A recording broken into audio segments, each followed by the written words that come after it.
Were they on the highway? Mm-hmm. Sorry, you're free to go, sir. Mm-hmm. Have a good day, Mr. Staggs. You're free to go. I am not prosecuting you. I am not going to convict you for this stuff. If you don't want to be run over, don't walk in the highway. It's the highway. Yes. Dating today with all the crazies out there has to be nuts. Yes, it really would. Wouldn't it be nice if there was a place you could go to find people who think like you do? Like me, like libertarians and conservatives? Right? There is WeThePeople.dating. Amazing. What a genius idea. This is a site that you can go to if you're single and you are looking for somebody who you know you're going to think the same way, as far, from a political freedom standpoint. If you want to date the right person for you, you'll find them in one place. WeThePeople.dating.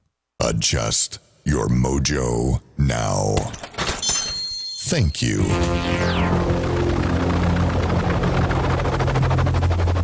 The mothership has landed. Doc Thompson. Brad Staggs. The mighty Mojo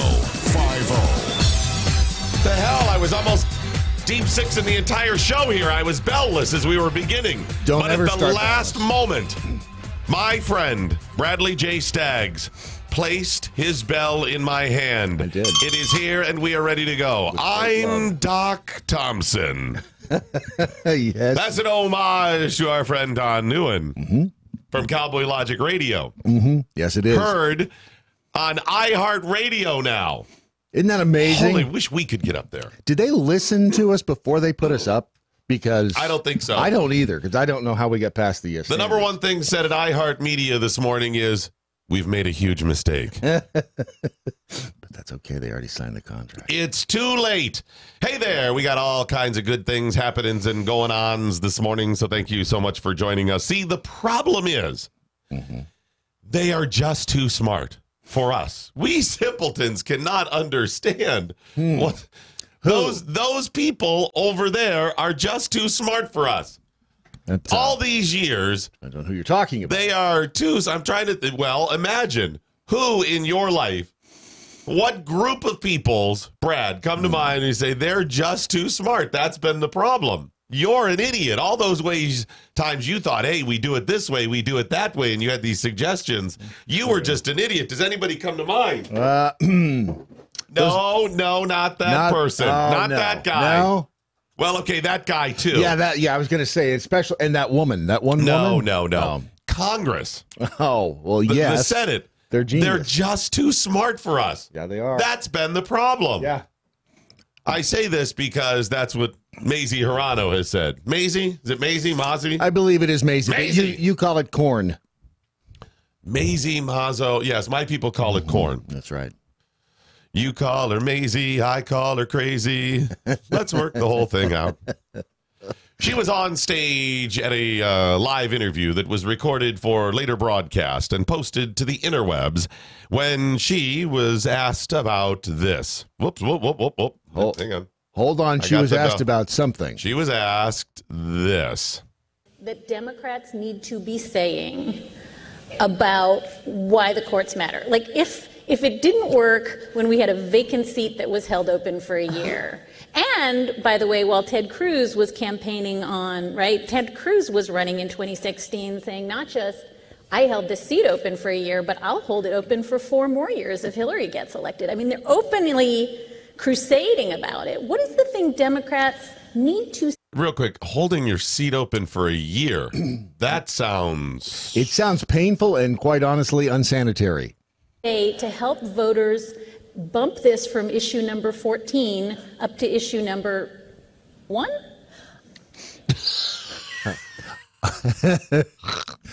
my reaction to that. Are you ready for my comment? Please. Doc Thompson's comment is, we go now to Bradley J. Staggs with commentary. I wish I had the answer to that, because one of the things that we Democrats... She begins her answer with... 1? I wish I had the answer to that, because one of the... Remember, she begins her answer with, I wish I had the answer to that. Yeah. Meaning, She does not have the answer. That is correct. Okay. That we Democrats have a really hard time is connecting to people's hearts instead of here. She points to her head. Oh, okay, good. Just making sure. If you were not watching and just listening, you're like, she could have pointed anything. Because, listen, Democrats have no trouble connecting to some other parts of the female anatomy. No. Hirano's female, right? I believe so. Okay. Good at shoving out all the information that touch people here but not here. And I have again, head, not heart. Show us on the doll where it touched you.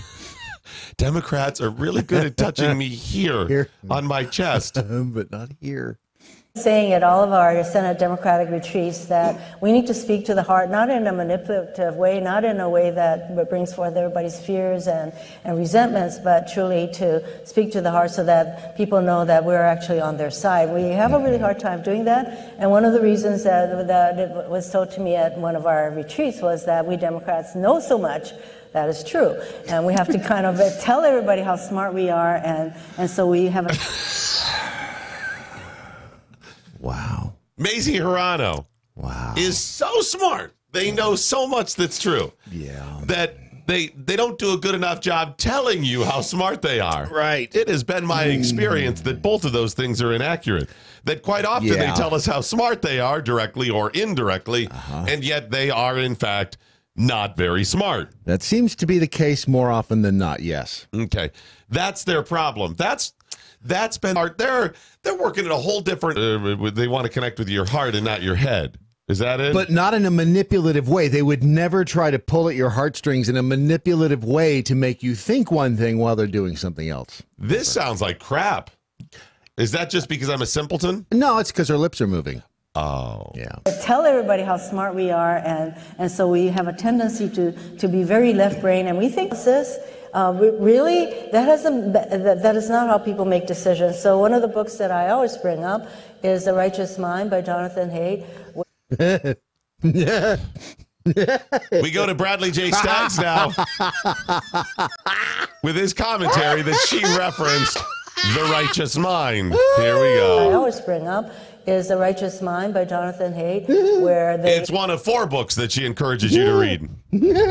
Images of an elephant, and the elephant is making all the decisions, go right, go forward, whatever. There's a rider on the elephant. The rider simply explains the elephant's decisions. So, yeah, that's a really bad description of that because no one has any idea what she's talking about, elephants and riders. We're riding an elephant. Imagine, if you will, you're riding an elephant. Right. Brad, are you familiar with that book? Why, yes, I am. Have you read that book? I have, sure. I've read words in that book. I certainly have. There are, and of all the books I've ever read, that one has some words in it. It does, and it is a book from cover to cover. Certainly so the problem is, Mazie Hirano and other senators are just too smart for us. So now you know. So as you go throughout your day today, I want you to remember, you're like, oh man, what are they doing? Oh, they're smart. They're just smarter than us. You don't question them. And you're getting frustrated, and you're like, they're doing this on college campuses. These Democrats, they're just, they're too smart for us. You're just a moron, and they're smart. He's going to be on the Supreme Court with a huge taint and a big ass. He is now Justice Kavanaugh.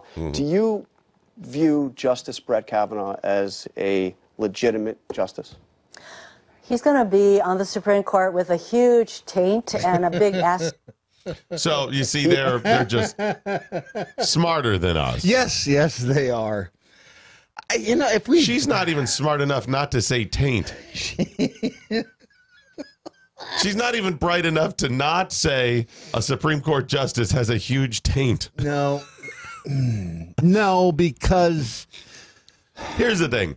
If she's saying they're so intelligent, but they're bad at touching hearts, not heads, they're at a completely different level. Yeah. Let's say she's right for a moment. You'd also have to say that there are many ways to measure intelligence.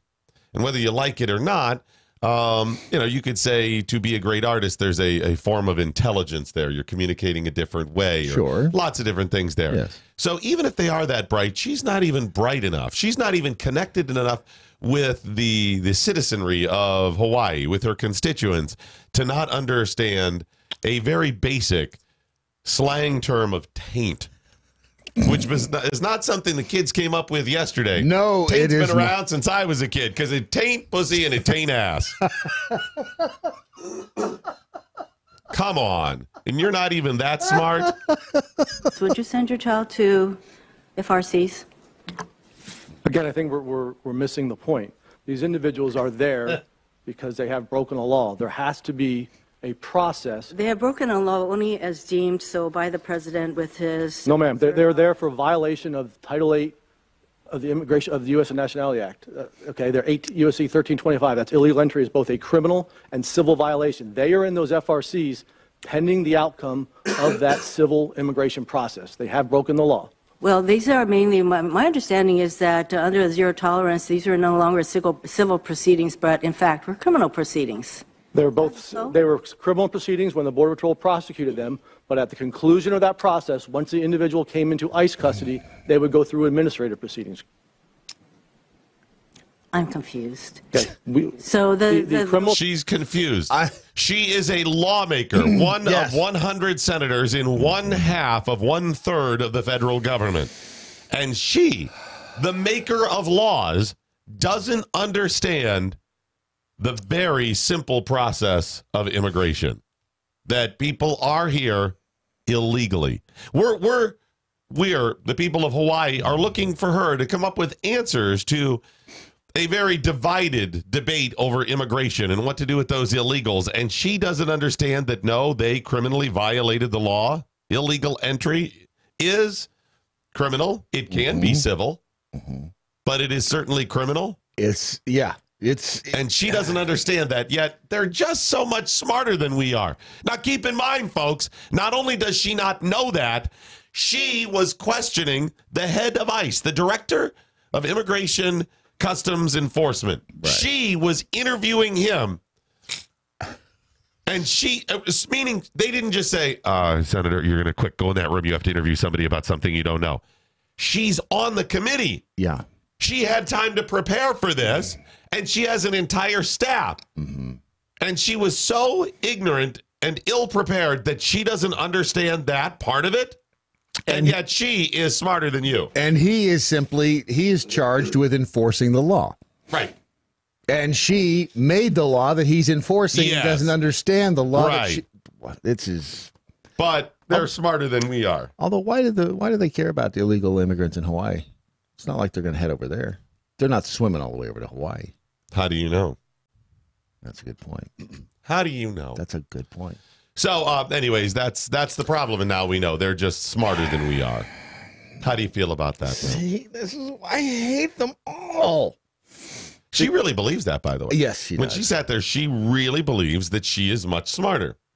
And I'm sorry, Maisie, when you're saying we've got to connect with people's hearts and minds at your little Democrat retreat, and not in a manipulative way, bull. Yeah. That's exactly what that is. You're trying to weasel your way or worm your way inside of people's noggin just via a different entry, via their heart. So in other words, if people are listening to you and they're shutting down, I'm not going to listen, or I don't get it, all that is, whoever taught you at this retreat, whoever speechified and gave you this is just like, no, work around them shutting down or not understanding. If they're so dumb, which she didn't come up with that. She didn't come up with, we're just smarter than them. Somebody told him at that retreat, we are smarter than them. You're just not connecting with them. So since they're so dumb and can't understand it, you've got to tug at their heartstrings. That's absolutely manipulative. The entire conversation was manipulative. She's full of crap. Saying that there are mothers and children in the caravan, that's what the caravan is, that was manipulative heartstring pulling. Exactly. Right there. And right. That entire thing was crap. And she may be a little bit right in that people are so stupid they're not seeing through her. The Democrats absolutely play on this. This is the crazy ironic thing. Democrats absolutely, and this is not me criticizing them, this is true.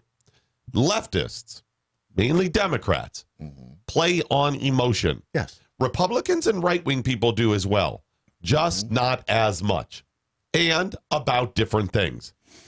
Yeah. Okay, so definitely about different things and not as much. Because what do we, and you know they know that as well on the left. They're not, shouldn't challenge me on that. They're the ones always say, heartless. What does that mean? Because I'm saying this is the law, follow the damn law. It's easy to feel, it's hard to think. Absolutely. So about different things, and they, to a greater degree than people on the right do, they absolutely lead with this stuff. This is who they are. What about the children and guns and all of this stuff? We know that. That's who they are. That's where they live. And they come to us and say things like women and children. And okay, yeah, there are some, but you know that's not the majority of it. Why would you say that? Because you're being manipulative. They know that. Maybe they got a new PR firm and they're trying to change their image. Of what? Oh, that's almost the ironic part is they live, breathe, and prey on people with emotion. That's who they are. Absolutely. It's react instantly. That's the reason it's so easy to bring up the liberal logic fails, to point out the hypocrisies, because it's just react. And you say, well, okay, I get why you're reacting with this, but that goes against everything you reacted with yesterday. But it doesn't matter. It's all, I feel. Yet, they're the ones who believe that they are smarter, hence academia. 97% of scientists agree that they would give or recommend Trident to their patients who chew gum. Right. About climate change, right? I mean, that's because it's emotion first, but then if you're saying about the emotion, right? And that was Sputtering Duck, saying that. Let me get that for you. Wow, he really brought that back today. Yeah, he did. See? He's brought his A game on today. All right. Good for him. And her. Now, I mean, I'm going to say they're going to, okay, nothing to see here. Move on. Larky Farkin said Hirano isn't book smart, and unfortunately, she's not even street smart. No, she's not. She does not sound, how do I say this? Intelligent. Do you know why that is? She's not intelligent. That's the one. Yeah. That's exactly what I was looking for. It seemed like a trick question. No, it's not. But it's it really, obvious. it wasn't. I mean, if you just thought about it for half a second, the answer was laying right there in front of me. Yeah. She understood that there would be cameras. And that's true, Pink Floyd. Absolutely true. Oh, you mean at this? Yeah. Then that's just it. And Summy said apparently Democrats are so exceedingly smart they have no room for wisdom. Wow. See? This goes to the 1964 Ronald Reagan A Time for Choosing speech on behalf of Barry Goldwater's campaign. I paraphrase it all the time. If you have not heard that speech, spend the half an hour. It's ear candy. It's a warm bath and a hot meal. It is fantastic. It is at the same time, oh, so comfortable. Thank you. Back rub. Oh, such a stressful day because it is the heart of everything you know. Right. And also, yes, thank you. Let's go get the bastards all at once. He said, paraphrasing, the trouble with our liberal friends is they just know so much that isn't true. Think about that. Think how deep. That's the one that keeps giving. They just know so much that isn't true. That is you see, you have to think about that for just a second. Right. And Ronald Reagan, of course, that guy is an idiot. They believed. Yeah. Right. They know so much. They believe they're intelligent. They are Wile E. Coyote. Super genius. I like the sound of that. I like the way it rolls off the tongue. Wile E. Coyote. Super genius. And the problem is you can't tell them otherwise. It's like a narcissist.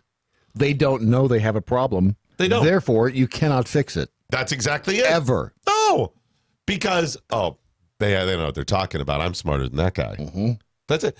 Do you remember Wile E. Coyote? He's saying to himself how smart he is as Bugs Bunny pushes the little shack filled with nitroglycerin onto the railroad tracks. Oh, yeah. Right? He's just so smart. How my name is Mud.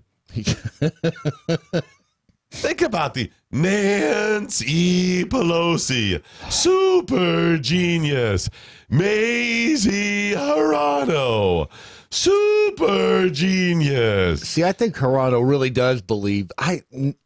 Pelosi, I think she's crazy like a fox. I think. Oh, there's a little bit of that, but she also believes she's the narcissist, though.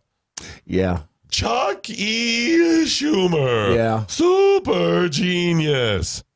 I would imagine those jobs attract narcissists. Of course. Quite frankly, you have to be almost to get. Who would want to go through that anal probe to get that gig in the first place? Hey, listen, they go after these jobs, even though sometimes they pay far less than what they're making on the outside. Billionaires go for these jobs. Michael Bloomberg was the mayor of New York, and the guy was worth multiple billions of dollars. Yeah.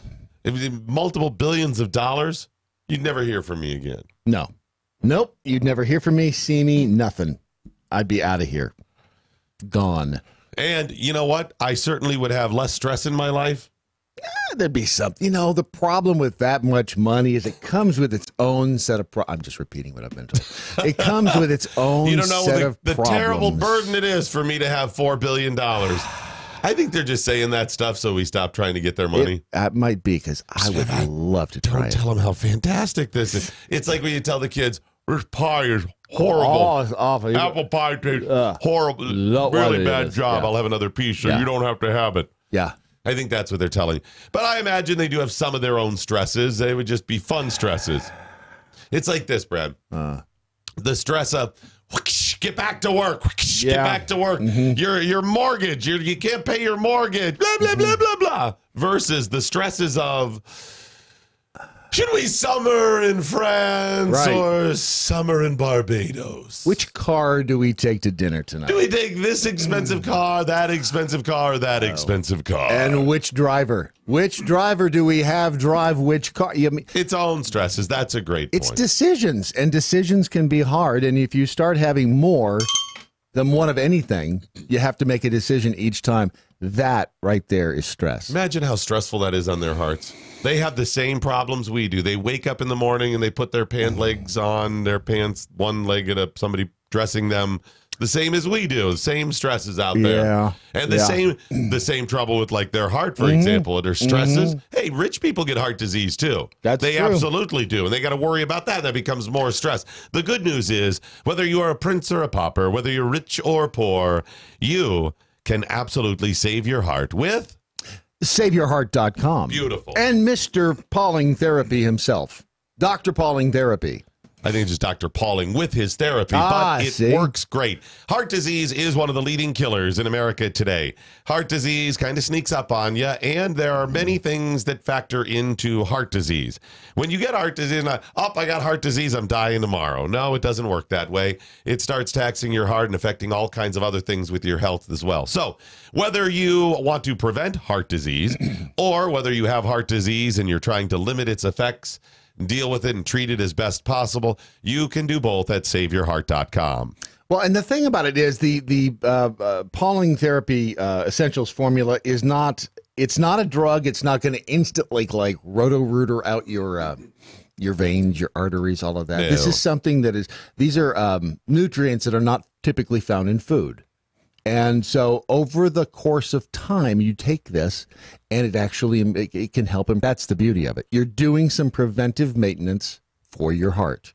And it's at SaveYourHeart.com or 800-77-HEART. Isn't that weird how their phone number ended up spelling heart? I mean, do you think they got the phone number first and then decided that they were going to go into the I think they got a phone number and then they're like, wow. I know not what course others may take, but as for me, give me MoJo or give me death. MoJo 50. I'm Mike Opelka from PureOpelka.com. Here's your 2-minute drill. No ranting today, just a fond farewell to George Herbert Walker Bush, the 41st President of the United States, the man his Secret Service detail called Timberwolf. I see history as a book with many pages, and each day we fill a page with acts of hopefulness and meaning. The new breeze blows, page turns, the story unfolds, and so today a chapter begins. A small and stately story of unity, diversity, and generosity, shared and written together. George Bush was all about family and country and grace, and his own words explain it best. In our hearts, we know what matters. We cannot hope only to leave our children a bigger car, a bigger bank account. We must hope to give them a sense of what it means to be a loyal friend, a loving parent, a citizen who leaves his home, his neighborhood, and town better than he found it. So there is much to do.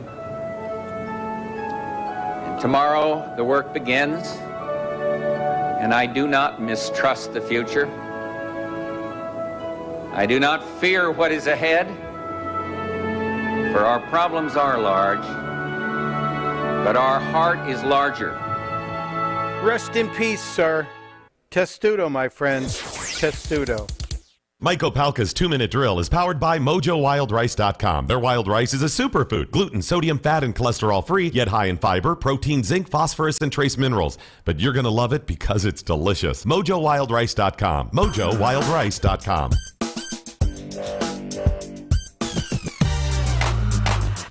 Wow, hearing that clip of George H.W. Bush makes me really, really miss Ronald Reagan. It does. He so wanted to be Ronald Reagan. Mm-hmm. He tried with his delivery, his 1,000 points of light. That's nothing like him. I don't know why. Been trying. Yeah. He so wanted to be that guy that could command attention, a great orator, an inspirer, and he just wasn't that guy. Did you hear the clip of Reagan? It was going around a few weeks ago where he had given a speech a couple of months after he'd been shot, after he got out of the hospital. And he's in the middle of a speech, and you hear in the background, and without a beat, he doesn't miss a beat. You hear this pop, and he goes, "You miss me." Reagan was brilliant, dude. His jokes. Have you go on YouTube and look up Reagan's jokes? There's a bunch of montages up there. He had a very dry wit. Oh, hilarious with the stuff. His jokes, and think about that. Think what we're missing on the right. There's a lesson from Ronald Reagan in this, in that we can keep screaming at each other and we can keep fighting and whatever. Humor, mockery, satire can be used as a weapon because it exposes the lunacy of people on the left. Yeah. You could keep, just pointing out this stuff and getting frustrated by Alexandria Ocasio-Cortez and her stupidity. Mazie Hirono. But when you mock them, there's no getting around that. They make it so easy. But we have not done that. We people on the right, there's little bits, but it's usually very mean. It's not humor that people on the left would look at and then go, "Look, you got me. You're right. That's so funny." Meanwhile, the left has been very good at that because they've controlled Hollywood, much of the media. That's what Saturday Night Live has been. I watched an old episode, speaking of Reagan, of Saturday Night Live, where Phil Hartman played Reagan. Do you remember that clip? Yes. The bit was, well, everybody said Ronnie Reagan was dumb, just little girl, and, with the girl who sold the most Girl Scout cookies. Hello, little girl. Just like he's like a grandpa, doddering old fool. And which is, by the way, something the left does with every president that's a Republican. Yes. Yeah. That in their own way, they're stupid. They made George W. Bush out to be stupid, and now Trump in just different ways. So they made Reagan out that way. Saturday Night Live didn't do what they do now, where they're just bashing. Right. They played Reagan as soon as the public, when he was out of public earshot. Like, everyone leaves the office. Okay, thank you. And they walk out, and he's like, "All right, get your asses in here. Here's what we do. We funnel money to the Contras. And just starts barking these orders, and he's working nonstop. Every staff member is asleep, and he calls up. You hear him talking to like China and stuff. And he's like, "Hiya, just that he's a genius, nonstop machine." Now they made him out that he was doing a bunch of illegal stuff and funneling money and secret slush funds and stuff. Don't they all do that? But at least it was, he's not just an idiot. No.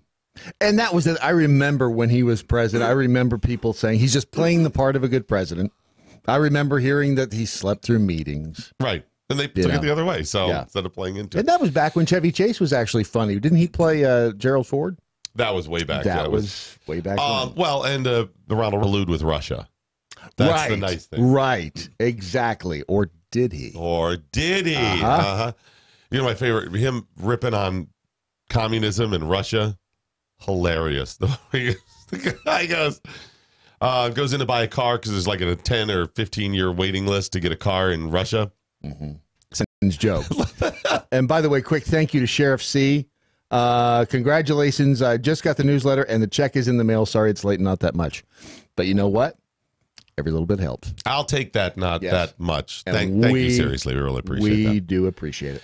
So, Venezuela's socialist president gave Trump the business. Did he really? Yes, while announcing that he was boosting their minimum wage to 150% now of what it was. Wow. They're up to 15 cents. He raised it 150%, Brad. Yeah, up to 15 cents. No, it's 150% of what it was. Right. That sounds like a lot. It does sound like a lot. It's up to 15 cents. Okay, well, but you know what, though? I mean, but the government gives them everything, so they don't need a lot of money. No, see, the government doesn't give them anything. Oh. Yeah. But I mean, that 15 cents, I mean, that's all relative. You go in there, and if that 15 cents buys you like 6 months worth of groceries, that's awesome. No, the problem is a gallon of milk is like $400 now. Well, then 15 cents doesn't sound like that much. No, it really isn't. It really isn't. Well, while announcing that he was, and bragging that he was boosting the minimum wage to 115% to combat an economic war being waged by the United States. He took the time to blast President Trump. He finally figured out that we were doing that to Venezuela. We're doing it. It's not their years of communist rule and then them doubling down on it because of course not. Wow, this communism is not working. You know what we need to do? All right, guys, are you ready? I got the solution here. Come on, gather in. Come in here. What are we going to do? Sit down. Sitting. Shut up and listen. Right. Are you listening? Listening. No, you're talking. Shut up and listen. I won't listen. I got the idea. This talk. communism absolutely failing. Look around us. It's communism this, communism that. 50 years of communism, and look at this. We suck. That's what it says. We've eaten all the dogs. We've eaten all the cats. We've eaten everything in the zoo. We've eaten the bark off the trees. There's nothing left. Communism sucks. Do you see what's going on here? It's bad. If you look it up, communism sucks. The rest of the world knows this. Yes. Right? Look around. Communism, failure. So I have an idea on what we do. You ready for the future? What Here's what I got. Here's the plan. Here's what we're going to do. All right. Communism. Wait, that's what we're doing already. Yes, communism sucks. But this time it'll be different. You want to know why? How is it going to be different this time? We're going double communism. Ooh, hadn't thought of that. Think about everything you know about communism. Do you know it? You got it? You got it in your head? You're thinking about it? Got it. Double it. Double it. Whoa, that's huge. That is huge. Wait a minute. No, scrap that. That's a stupid idea. Throw that out. What are you doing? Double communism. What are you, an idiot? Look at it. Communism's failed. Dumb, stupid. Triple communism. Brilliant. It's 3 times as big. Huge. Exactly. It's huge. Are you with me? Are you with me with the triple communism? I'm all in. We're going to do triple communism until it's time for my sham of a re-election. And then I announce the big plan. When triple communism fails, quadruple communism. This is why you sit in the big chair and get the big money. Have this guy murdered. Take this guy out and have him murdered. I don't like the way he's saying this. I don't think he's on board with quadruple communism. I'm on board. What would you plan? You think there's something better than quadruple communism? Quintuple communism. Have him killed. Have him killed. Have him killed, and then immediately announce my plan for quintuple communism until sextuple communism. And who doesn't like sex with tuples? Sextuple communism. Right. It's 1 part communism and 5 parts bow chicka bow wow. Because that's free. Yes. It's so free, the government's been giving me sex for years. That's just another way of saying they've been screwing me. Yeah, without even kissing you, really. So, wow, I feel like we took a little detour there. All of the legal drugs I'm on. Remember, it's MoJo 50, moist by choice. So he announces 150% communism to combat the economic war being waged by the United States. Their problem is that the United States has waged an economic war. Now, you're probably saying, Where do you... I don't remember getting into that war with them. In the grand scheme of things, when President Trump wakes up, or even his predecessor, do you think they got up and said, all right, wow, it's another day of being president. There's so much to do. First on the agenda, Venezuela. Let me see. Let's continue to wage that economic war. Yeah. You call your generals in, your economic generals, and you say, all right, where are we? What's going on at the economic front? I don't want to talk about Afghanistan. I don't want to talk about any of that Middle East crap. Not the actual wars. No. Economic wars with a country so insignificant that they are failing right now, and it's really not affecting the world at all. Right. But let's knock them down farther. See, here's the thing. Trump, Obama, Mays E. Hirano, super genius. When they get up in the morning, when they go throughout their day, when they go to bed, and they do that again and again and again, the concept of what's going on in Venezuela is going to be down the list a whole bunch. Yeah, like at the bottom. Yet, Venezuela's president believes that we are waging an economic war, that this is the forefront of what we're doing. Now, you're probably saying, "What? How are we?" Right? Well, what is it that we're doing exactly? Yeah, we have a bunch of economic sanctions in place. Yes, we have sanctions against Venezuela. Like what? Well, we have sanctions because of their failures and some of the ways they've manipulated currency and the fact that they are socialists. And that they've eaten dogs. And they've eaten dogs. Cats. They have nationalized every major company, even those that are U.S. So we have had sanctions in place that block Venezuela from certain markets. We do that all the time. They do it as well. Other countries do it. But instead of saying, no, these sanctions are in place because we have disputes, they're saying this is an economic war, or at least the president is, as if to say we're trying to hurt the people of Venezuela. Well, if we do wipe Venezuela off the map, imagine we could open a huge resort down there.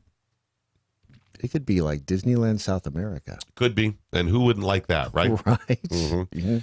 Now, he took it a little farther when he said it's an economic war being waged by the United States, and then said, just like Hitler persecuted the Jewish people, Donald Trump persecutes the people of Venezuela. Just like that, Brad. How many times have I thought the very same thing? I mean, wow.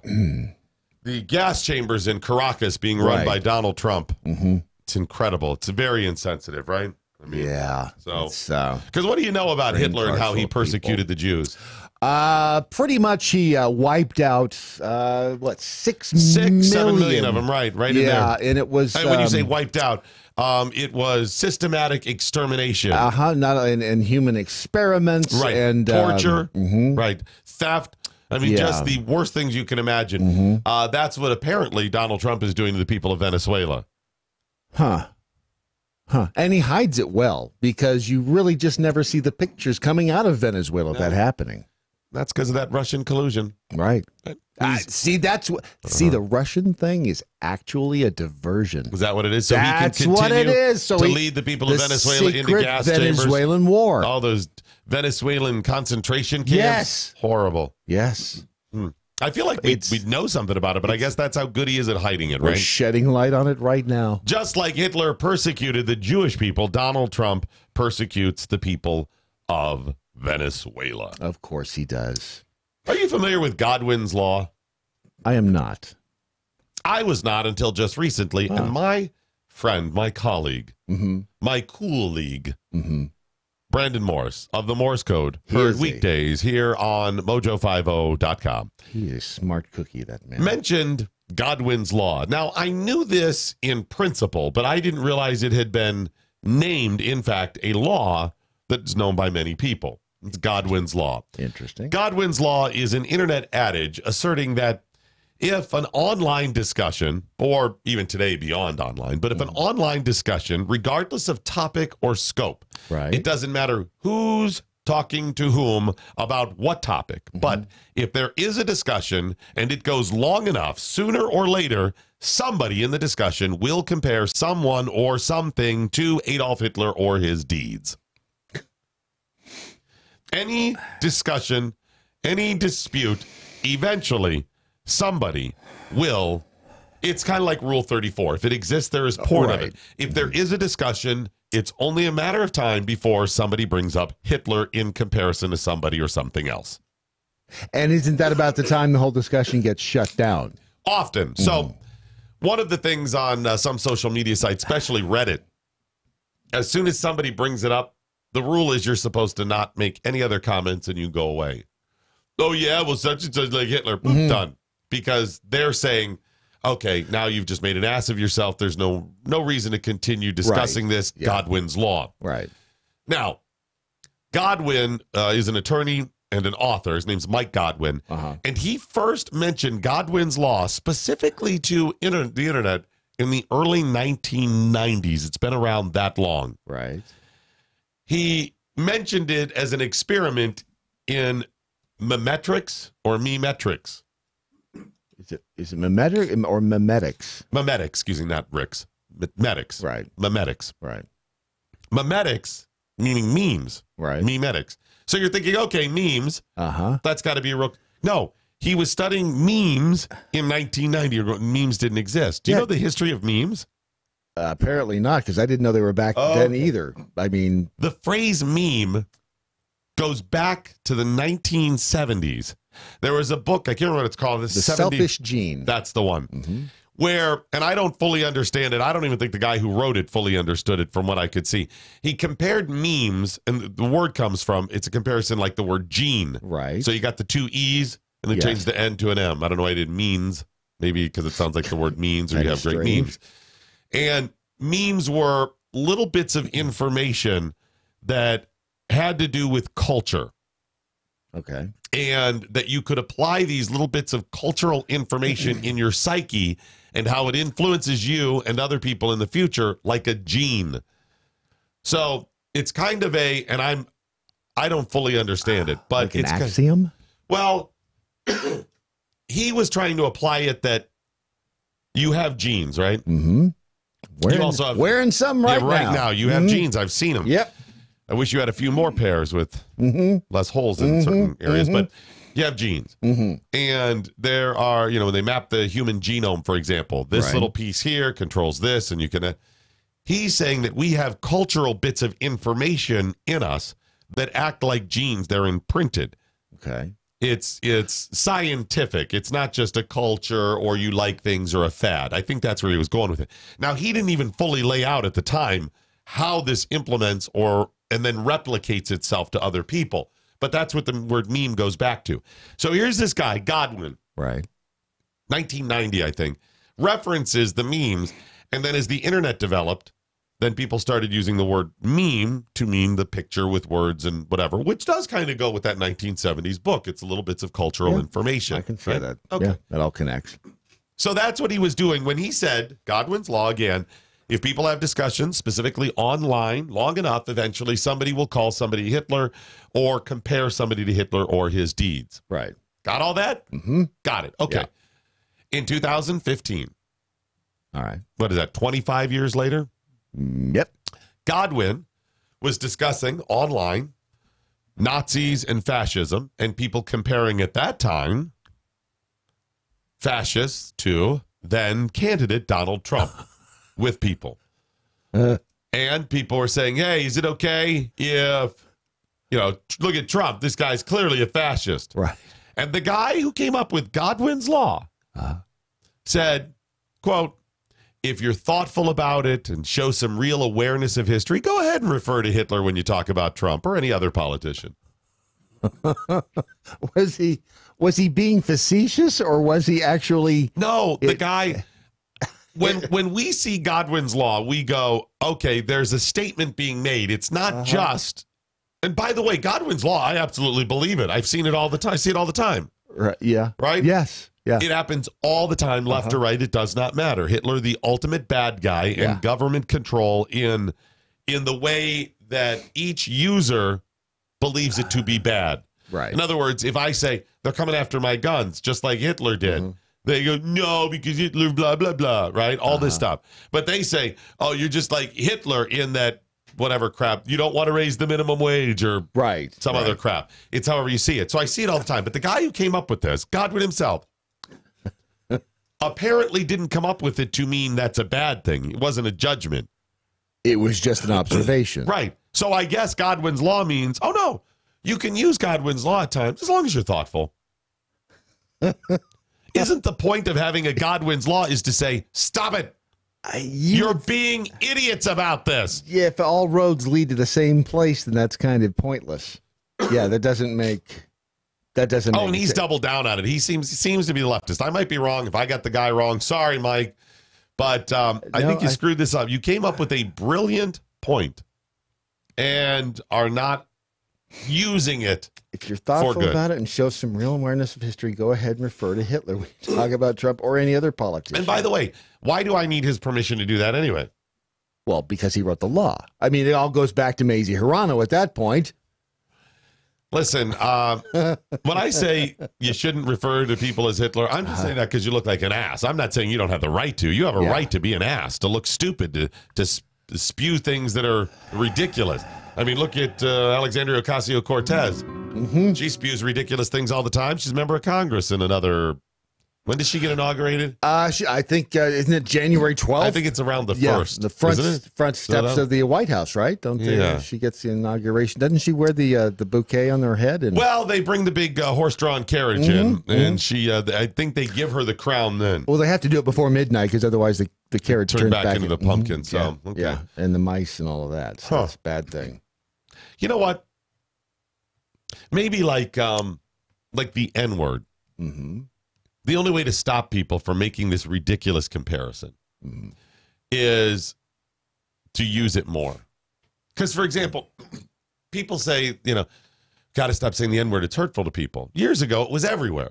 Yeah. Then we said, okay, you know what? It's troubling. Let's not use it as much. And people were more and more triggered by the word. Yeah, that's true. Right? I mean, to crazy levels. Yeah. All we did was empower it. Well, comparing people to Hitler, left or right, is asinine. I have done it at times to point out, and I think I'm usually pretty careful to say, I'm talking about the brainwashing and manipulation that Hitler used. However, there's a long way to go before they get to Hitler's level. I think, for example, President Obama, members of Congress, current and past, did things that were in the vein of control like Hitler. However, there is nobody that has served in Congress, present or past, that is anywhere near Hitler. There's no president that has been, past or present, that is anywhere near Hitler. Until they get to the point that they're like, no, throw them all in the gas chambers, just kill them all. Right. Based on their race, and I don't think religion, just go ahead and do that. I don't think anyone has said that. No, they haven't. So if you are going to apply that, number one, make sure you specify what you're talking about. These are some of the policies that led to totalitarians, to bad guys, to despots, right? To dictators. Right. Make sure that these are some of the things on their way to a dictatorial regime. But the only reason you say that is to scare people, to say, oh, if we don't stop, this person could become that. Right. Number two, make sure you have the facts. Number three, understand that Hitler was not the ultimate bad guy. He's a pretty bad guy. Yeah. There are people that killed far more people. Far more. Stalin and Mao killed far more people than Hitler. It's not even close. Stalin, tens of millions of his own people. Mao, the same thing. So, stop. You're going to use, I would say, Thompson's law. People are so triggered when a ridiculous Hitler comparison is made, the user will often win the information or win the argument. Right. So take it the other way. You're going to win. Let's just use it more for trolling purposes, and that takes down the power of the Hitler comparison. Well, and that's what Glenna over on Facebook is saying. It's the word has lost all of its meaning, or could lose all of its meaning. Well, you got to use it more. If they start talking about that, stop then let's go ahead and make it. Well, and with Stalin and Mao, you can't demonize them in the same way because of the communism aspect, the socialist communism aspect. You don't want to make the bad guy out of somebody who's coming from that same political bent. Exactly. And they would have you believe that fascism, which Hitler clearly was, Nazism, is on the right. It is not. The Nazis fought the communists. That was the Great Divide. Hitler hated the communists, but they were both on the same side of the political spectrum, whether people on the left want to point that out. They want to, no, that's extreme right wing because, see, they stood against each other. No, here's how you know. All of those people are about big government, government control, a person or a group of people in power, often at the point of a gun, dictating how you live your life. Right. There are slight variations in their methods and themes, but they are all on the right. Oh, some of them are globalists and some of them are nationalists. Okay. But they are all about controlling you. America was not supposed to be nationalist. It was not supposed to be communist. America is about individual personal freedoms. So while you may side up with the nationalist aspects of Republicans or Donald Trump now, or the globalist aspects of those people on the left or the Democrats, you are still being asked to make a ridiculous choice. Yes. Now, I will take nationalism over socialism or communism if I have to, but nationalism also is incredibly flawed. And that's the struggle most of us feel each and every day now. We're like, well, Donald Trump's done some good, great, and I'm more conservative, but oh man, that stuff where they get all nationalist and and the alt-right, that's not me. How do I fit in? And you're looking for, I know I'm not that over there. Because you look over there and you see the socialists and communists, the anti-FAs, the anti-fascists and all of those, which that's who they are. They're the communists. And you say, that's not me. And I like some of these people over here, but they call them nationalists. I don't like that other stuff. That's because we are not supposed to be any of those things. We are supposed to base our government, our system, our structure, the Constitution is on personal freedoms. Yep. You're given a false choice. So we need to stand up to that. Point out that the anti-FAs and the people on the left, you're communists, you're socialists. You're not democratic socialists, socialists with a democratic bent. No. You're socialists, you're communists. That is, and the difference between those things are, those two are very small. That is such brilliant marketing, though. Democratic. Right. I am a democratic socialist. Right. Right, exactly. That's what they're doing now. It's so stop with the comparisons. I absolutely rebuke the Hitler comparisons, and the way to mock it is to point out as much as you can that everything could be said, well, that's what Hitler liked, just to take it down. For example, let's say you're trying to market against Captain Crunch. Right. Cap'n Crunch. Cap'n Crunch. You hate Cap'n Crunch cereal, or you are a different cereal producer. Right. Right? And you're like, Cap'n Crunch, too big. I mean, because it's yummy. Oh, it is very yummy. Oh, and you want to take down the Cap'n. You got to bring down just a percent or two of sales, whatever we could do. You would say, you know who loved Cap'n Crunch? Hitler.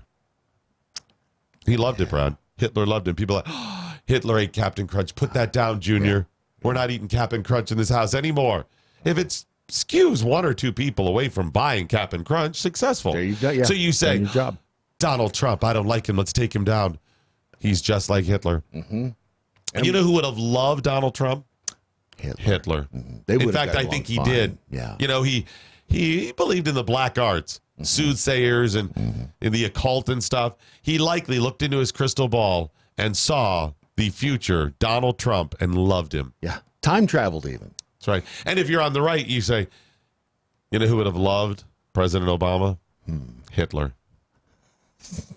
Do you have some communiques there, Brian? Stinky brought up a great point. It's all going to end when Godwin gets compared to Hitler. That's going to bring the whole thing full circle. Godwin's law. You know who would have loved Stinky? Hitler. Hitler. That's a good point. He did. It's remember, moist by choice. Moist by choice. All right, get your communiques in here. It's at Doc Thompson Show and Real Brad Staggs at MoJo 50. You know who would have loved co-presidencies? Hitler.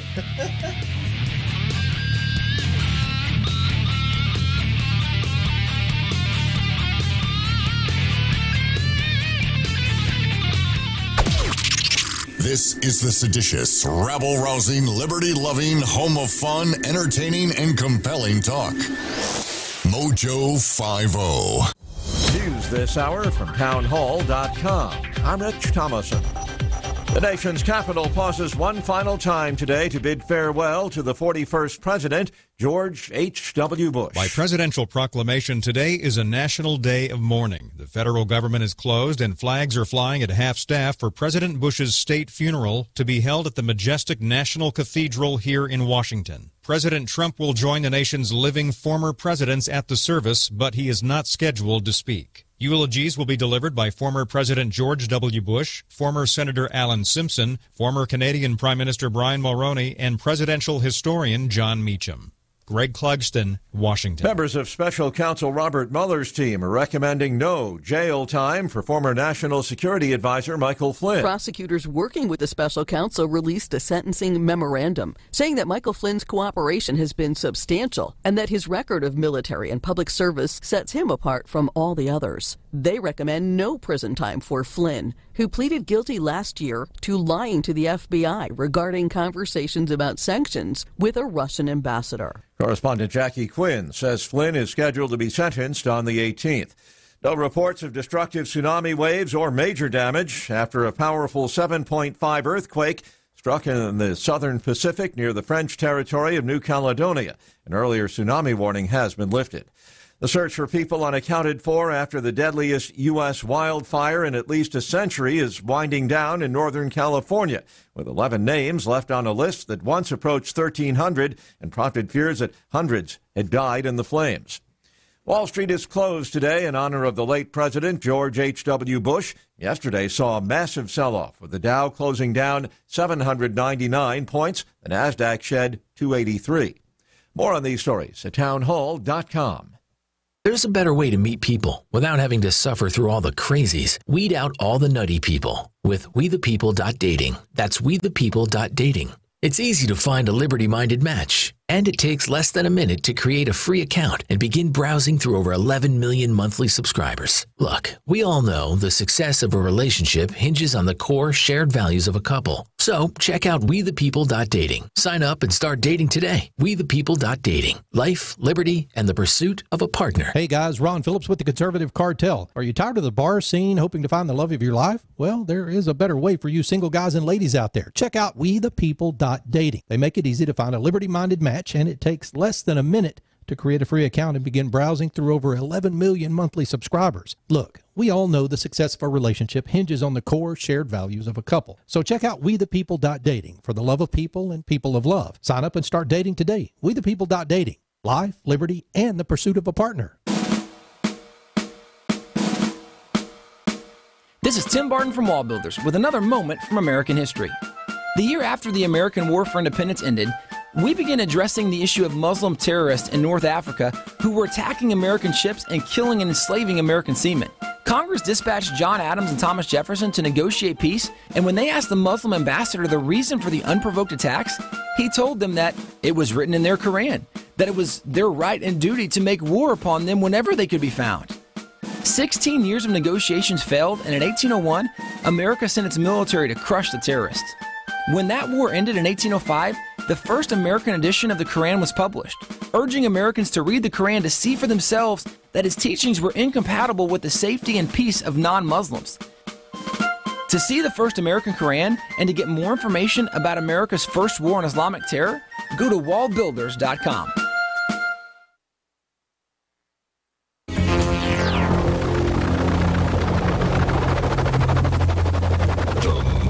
Ship has landed.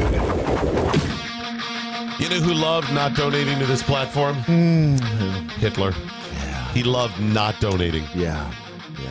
I'm just saying. I mean, unless you support this platform. I know. I hate, especially because we just brought up Godwin's Law. Right. Yeah. To call people out on it, but Hitler hated us. Absolutely hated us. Yes, he did. And supported not supporting us. Wow. Yeah, he really did. He really did. That was the... So if you want to be like Hitler, don't tell people about us. Right. I'm just saying. Hitler loved us. Are you getting into double negatives? And loved hating us. didn't like us. Positive and a negative. Okay. That makes it negative. Communiques now with Bradley J. Staggs. Yes, indeed. Actually, I was busy staring at a gun. Skip Hitler. I love Stinky Biscuit. Who wouldn't? The libertarian. That's right. Nazi. What was that? Skip Hitler. Skip Hitler. Skip Hitler. Libertarian Nazi equals national social. I don't speak. It's German. Just try it out. No, get it again. You have to say it with a right, say it. National Sozialistische Deutsche Arbeiterparty. Yeah, you did more of that. Try it again. Go again. Work through it. You can I get it. spit all over my computer. Okay, try it again. National. No more guttural. National. That is National Sozialistische Deutsche Arbeiterparty. Put your hand up like you're saluting Hitler when you do it too. Go. Come on, let's do it. That'll be on camera I'll tell forever. you what, yes. You put your hand up, and I'll just cover my mouth. That's all you have to do. You don't know. Anyways, that means National Socialist German Workers' Party. So socialist was in their name. Yes, it was. German version of it. Yeah, like Postal Service. Service is in their name. Just saying. You know by the way, my hand was up this way. You know the other way. You know who loved the USPS? Oh, Hitler. Yeah. You know they have the day off today. Yeah, they do. Yes, they do. Yeah, National Day of. It's morning all day. You know, all day they're going to be sitting around just going, George. Oh yeah. Yes. HW, just another of the 1,000 points of it's 1,001 points of light today. They're going to be sitting around, weeping openly at their home. Thank God I didn't have to go to work and deliver letters today. Yeah. They're just going to spend the day in silence. George! Rocking back and forth, probably doing something nice in his honor, donating their time to charity and helping save children and puppy dogs. Something like this, because they have that day off in order. And they're going to use it wisely. George H.W. Bush. Absolutely. And I believe it's the first time. MoJo. Actually, I think they may have had a National Day of Mourning for Ford and given them the day off, too. When did Ford die? That's been a while. It was 2004. Now you're going to make me look it up, It was 2004. I just told you. It's 14 years ago. Was it? 2004. Look it up, man. Gerald Ford Go, look it up. It was... December 26th, 2006. That's what I said. Uh-huh. Yeah, I know. What was the date again? December 26th, 2006. That's it. There it is. So he died. How many years ago? Go. 12. Nice try. Almost to the day. You know who loved math? Hitler. MoJo moist and sweaty tank sleep. What the hell is wrong with you people? Apparently Godwin succumbed to his own law. You know who loves succumbing? Hitler. Just so you know. Should we just move on? Can we talk about guns? Godwin's like, hold it, Internet. I'm succumbing. I'm succumbing. Let me compare Hitler to Trump. I'm succumbing right now, typing Hitler to Trump. Stop it. You were looking up guns? I was looking up guns. You know who loved looking up guns? Yeah. Hitler. Yes. By looking up guns, I mean looking up guns that you have and then confiscating them. Yes. The H&K, which I believe is actually a German model. The SP5. And that stands for, what does H&K stand for? I never is it cock or cook? Or coke? No. It's Hector and Raoul, which throws people off because it is a German brand, and it doesn't sound that. And they were worried that people were going to say, hey, that's a Hispanic brand. It doesn't work. So let's go ahead and say it's a German, because if Germans get anything, it's get in line and get the job done, right? Absolutely. And at least it's not an H&M, because you don't want to compare a gun to a pair of pants. No. No. The SP5K, he still has one left of this, and this is one of those things where oh my gosh, you're thinking of buying it. I can see you. You're on the edge here. You're getting ready to. Well, don't you ever do that? You find something, you go, I don't know, I can't, I just shouldn't, and then you put, well, if it's there in a week, that means I was meant to get it. I do that all the time. All the time as I head downtown. If it's there in a week. If she's still standing right there. What are you talking about? I just said as I head downtown. I refer to a car as a she. Oh, okay. Or a ship. They're all feminine. Okay. What's wrong with you? The SP5K, I mean, it's no SP6K. No. But the SP5K How is it compared to the SP5J?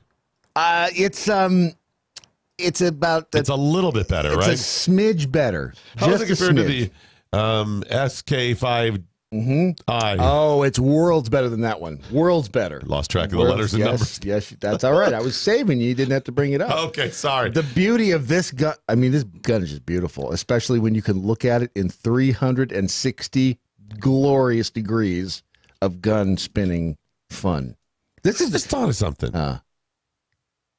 Is there 3D imaging for porn? There is now. Is there 3D imaging? Where you can just spin it and flip it and look around? Seriously? This isn't technically 3D. This is 360 I'm sorry, view. 360 view, not 3D. Where you can, because you can see that. I mean, lots of stuff on like Amazon and that, or eBay. Yeah. You can go to it and people have it where you can zoom in, whatever. The problem is people have never done that with firearms, so it works really well. Tar River Arms has revolutionized it. Do you see what I'm saying? Yes, you know what they could use is the yes, the I Mars, do. That's the what Mars Oh, camera. No, I wasn't thinking no. that. The Mars. When you do this, you look at and you can look up at the sky. Right. That's what I'm saying. How come maybe it exists already? If it doesn't, we have a better business model than this little platform. Yeah, that's going to be over on 3D porn. It's a working title. It is. It's don't try to steal it because we have it. Seriously, why? I don't know. It's got to be out there. Well, you know why? Because it doesn't have to. You don't have to. I just realized the failure here. You know what the failure is? You're looking at the porn, you're like, all right, I'm going to use the well, I guess it doesn't matter now. I guess it doesn't matter. I'm going to go over and click on well, you know what? Maybe next time. I just thought of a really funny story. You probably can't share that. Tell. Yes. Ron. How are you? No, I was going to say, Brad, they have VR porn, though. Yeah. You seen that? Yeah, but you got to wear the stupid goggles and like you're not wearing goggles anyway. How stupid do you want to look? You don't look stupid anyways. Have you ever done it? Done what specifically? The VR porn. What? Describe exactly what it's like, and I'll tell you if I've ever done it. That's why he's asking you. Nice attempt, though. You know who loved VR porn? It was a nice attempt. Brad Staggs. But I've heard you don't really care about the damn goggles. That's not an issue. Might be something else you're focusing on. You don't want to. I just don't know about wearing these goggles. Okay. You don't want to look stupid. Wear goggles. TarRiverArms.com, revolutionizing online firearm purchases, much like other people have revolutionized other online purchases. TarRiverArms.com. It's veteran owned and operated. They do a fantastic job. They've got amazing prices. Remember, they'll take care of the shipping costs, and quite often they will take care of the entire fee or any fees associated with shipping it to your local FFL, so then you can roll down and pick it up. It's TarRiverArms.com, TarRiverArms.com. We've scoured news platforms and agencies around the globe for today's most profound news headlines. Presenting them now, here's Brad Staggs. It is brought to you by Tar River Arms. Should I asked you and you never told me. Should the AOC, I'll just move on from her, shouldn't I? Yeah. I will. Then let's do it this way. We'll have some good news and bad news. So we'll start with bad news. Okay. A Utah man has been accused of hammering an ice pick through another man's penis. I would assume that's bad. Why is that bad news? Well, I guess it depends on which guy you are relating to there. No, not at all. It first of all, it doesn't affect me at all. You can hammer whatever you want anywhere as long as I ain't paying for it. That's true. The hammerer or the hammer-e, also, neither one is necessarily bad news. It depends on if someone was paying for it, right? You may want somebody to hammer an ice pick through your penis. I would think most of us would say that's bad news. But there's a market. Rule 34. Yeah. Someone is out there watching someone hammer an ice pick through someone else's penis and going, all right, if only I had 360 view of that. Have you ever seen that? If I could only get that VR. You know who loved having an ice pick hammered through his penis? Did I work with him? Hitler. Oh, I didn't work with him. No, the authorities say he hammered a tool resembling an ice pick. Oh, how See? Fake news. Hashtag fake news. Right. He's going to be making a court appearance today in Salt Lake City. He does not, at this point, have an attorney. Wow. I got to think in Utah, that's going to have some hefty penalties. Wow. You would think. I think, like, in San Francisco, they're just like, yeah. Court document, and it gets better. Court documents show that that this guy is accused of putting a gun to the victim's head, handcuffing him to a chair on August 30th. The victim told police he was given a choice of being killed in the desert or having a nail driven through his penis. Do we know the motivation behind this? It's got to be. Was it like, I'm sorry, I cut you off in traffic. Damn it. This seems like a disproportionate response. I did not mean to call your mother that. I didn't. It still seems like you're taking this a little too far. Yeah. And I may have opted for the death in the desert. I'm not sure. How long do I have to think about it? I'm thinking. All right, so here it is. I can kill you in the desert. Anything other than that. Anything. Sounds other than anything other than being killed in the desert. Yeah. Or I can drive an ice pick through your penis. How long do I have to think about it? Man, that's how far away is the desert? What's the temperature in the desert right now? It's a hell of a choice. All right, so let's move on. Will we stop by the Jack in the Box on the way? Can we get ice cream? Because you're going to need it. Some good news. A Secret Santa paid off nearly $30,000 in Walmart layaways. Again, I'm not sure why this is good news. I had no Walmart layaways. Well, you see, if you lived in Kennett Square, Pennsylvania, and you had something on layaway at Walmart, this would be a very good day for you. Why does all the good stuff happen to the people at Kenneth Square? That's, Or is it Kennett Square? Yes. Why all the good stuff happens to you people? Stuff doesn't happen to me. Andy Rumford. That may be the wrong attitude. One of the guys who, he told the local paper there, he was shocked when he went to make a payment at the East Marlboro location. Aha! It's Big Tobacco. That's what it is. He found out someone had picked up the tab. A Walmart official told the newspaper the guy who came in and paid off all the accounts wants to remain anonymous, wrote a check for $29,000. Who was the guy who said his stuff was paid off at Andy Rumford. How come all the good stuff happens to Andy Rumford?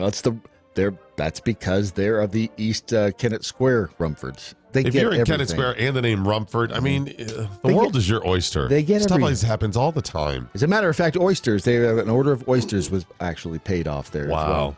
All right, on to some troubling news. So this would be the bad news. I thought we had the bad news. No, the bad. I said it was going to go good, bad, good, bad. So the first was bad. That's good. Now some bad. She broke the number one rule. She paid the price. Was it Godwin's rule? No. A woman was killed after leaning her head out of a train window near Bristol in the UK. No. They always tell you, what's the first thing they tell you when you sit down? Keep your hands and body parts inside. Somebody else's. No. Keep them inside the train at all times. And this is why they tell you that. You don't stick your head out the window of a train. Yeah. See? I was thinking I was on a train last weekend. Mm-hmm. Did you stick your head out of it? No, and I remember because we were getting on the train, and it's the Arkansas-Missouri line, and we took Cubby and then Wyeth on a little Christmas train ride, and it's so cool because you get on a train and you ride this train with the kids like 20 minutes down the track, and then it stops for about 5 minutes while the engineers walk to the other end because there's an engine at that end. It goes both ways. Right. And then they ride you back another 20 minutes. It's fantastic that we pay money for 20 minutes down the track and then 20 minutes back in this old, musty, dirty, stanky train. And it's, and we've done this a couple years in a row. And, you can see why we keep doing it. But as I'm standing in line waiting with these people that are annoying, thousands of people out there screaming kids, I noticed that the train comes really close to one of the buildings. Right. I mean, like, I don't even think it was a foot away. And That's bad. And I'm thinking, I'm like, there's no room there. Nope. What if the train sways? And I guess it goes slow through that, so it wouldn't sway as much. I was like, wow. So when you're saying that about... Exactly. Wow. The investigation remains at an early stage, but initial inquiries suggest the woman may have been leaning out the window when she suffered a blow to the head. Thank you, Captain Obvious. You know who else loved trains? Hitler. Kavanaugh. Brett Kavanaugh? Of course. Thank you. You see what I did there? Yeah, it's a train, different type of train. Yes, it was. All right, on to some good news, shall we? Okay. At least it sounds like good news. All right. You can vacation on the most remote island in the world free. Most remote island. Would you do that? It's not despair. That's pretty common. No, it's not regret either. I don't know. It's the island of Milt. Where is that located? It's in that other. It's kind of cold. It's very. Is it in the nether regions? It is. It's near Reykjavik. Well, actually, you fly to Reykjavik first, and then you fly to Akureyri, and then from Akureyri to Constable So it's Point. near Brazil. And then you get on a helicopter to go to Milt. So very close to Brazil and Chile. Okay. But seriously, you can go to hotels.com and type in the code remote, and you can go there free. How do you go free? You go to hotels.com. I mean, why is that free? I don't get it. Who the hell do you think wants to pay to go to Milt? It's still a trip. It is a trip. Thousands of people would go. How can they afford to do this? What's the catch? It's the only hotel in the entire world which has a population of 450 people. That does not include polar bears, by the way. Okay, don't do this. This is not good news. This is a scam. This is a trap. You get there and they grind you up into the food or something. They've run out of food and they're we'll just trick people and we'll eat them. All right. Here the catch is you have to pay for 1% of the room rate. Okay. Well, what is the conversion rate to Snaki Lagav? What is it's very low. It's very low. I'm calling foul on this. Just go to you know who loves Snickenva Island? Hitler. All right, that's the good news. Shall we go back to some bad news? Okay, sure. Harvard professor has suggested that a healthy portion of French fries is like the amount? Yes. The healthy portion of French fries. And where's he from? Harvard. Oh, it's going to be 0. It's going to be -4 fries. Nope. What is a healthy portion? 6. 6 French fries. So no fries. Eric. So 0 fries. It's 6 is not 0. 6 is 6. No, because you're not eating 6 fries. 6 fries do not exist. You're not eating 6 fries. You could You're eat not even 6 1 fries. of those big wedge fries. You eat 6 of those big wedge fries. You know what you're saying? It wasn't enough fries. You ain't 6 fries. It doesn't exist. That's a myth. It's the Loch Ness Monster. You go to it's McDonald's, a unicorn. 6 fries. It's 2 bites, really. Eric Rim is a professor. Is he? Harvard School of Public Health. And how often can I have 6 fries, according to him? Is that daily, weekly, monthly, yearly? Well, he doesn't specify exactly how often you should do it. He does call the potato a starch bomb. He suggests that if you have to indulge in French fries, just eat 6. There are a lot of people who are sending back 3/4 of an order of French fries, he said. I think it would be nice if your meal came with a nice salad and 6 French fries. Okay. If you're talking daily, then fine. I don't go to McDonald's every day. I'll save up my 6 fries. I'll wait 10 days and I'll go and get 60 fries to start with. See? And number 2, shut up. You think it'd be nice? I'm making the decision here. Friggin' Nazis. You know who love telling people to eat salad and French fries? Who's that? That guy, Eric Rim. Yes. Some people know him as Hitler. Let's take a short break before we have some more good news. This short break brought to you by TheRichSolution.com. See, we tell you about companies like The Rich Solution or Riduzone, but it's your choice. Yes, I mean, it you is. know some of this stuff. First of all, I'm tired of hearing from the Harvard professors and people like that telling me that I'm doing it wrong. They're the smart people. Yeah, they're the smart people. If everything perfect in their lives, then shut up and leave me alone about this stuff. Come on. Have you ever had European milk thistle? Not in the last 20 minutes. You can get some at TheRichSolution.com. If you would like enhanced sex for women, not enhanced sex with women, enhanced sex for women. That's very different. women. It's like women's studies. That's a trap. Careful. It is. Careful. It really is. No, what I'm saying is they tell us about this stuff, and we tell you about the Rich Solution and Riduzone and people like that because it's your choice. So we present you with options. You want to use it? Great. If you don't, fine. And we stand by your choice whether or not. Now, if you are interested in making your life a little bit better, TheRichSolution.com is going to help you out because they focus on 3 things, Brad Staggs, and those things are mind, body, and spirit. I was thinking chocolate, pork rinds, and burgers. Well, you didn't mention French fries either, which well, is that's kind of a fourth on the shame. list. But the beauty of all of the first of all, they have there's a book that you can read Gwen's story, which is fascinating and why they started this company. But the supplements that they have are really, who would you like enhanced sleep? Who wouldn't? There is a supplement for that. Would you like that better sex for women? Not with women, for women. I guess. Mm-hmm. That reminds me of another joke. I can't tell. Damn it. Listen, anyway. I'm sure that's good for him. It's not on the top of my list of concerns. Better sex for women? No, better sex with women, sure. Enhanced Super Digest. I would recommend you go to therichsolution.com and click on supplements right there at the top of the page. The supplements that they have there, they are very supple. Awesome. And if you haven't checked out Gwen's show over on Spoonie Radio, please do so. Just go to the Facebook page and you can see all of our archive shows. But in the meantime, go to therichsolution.com and make your life better. And read her story. It's truly amazing. Okay, I just realized a minute or so ago, I am really bored. With life, this show today, Wednesday. I have not been feeling good, and all of a sudden I'm just like, wow, there's a lot of words that I have to many words. A little exhausted. So many words. So here's what I'm hoping. I'm hoping you can just make this a little bit better, because I'm losing interest quickly. I doubt that I can make it any better, but I'll try. Today is, by the way, December 5th already. It is. I can make it better, actually. Okay. 19 days until Christmas, and today is bathtub party day. This is another one of those traps, isn't it? Well, you can make. Can you explain? Well, no. I am just going to let it.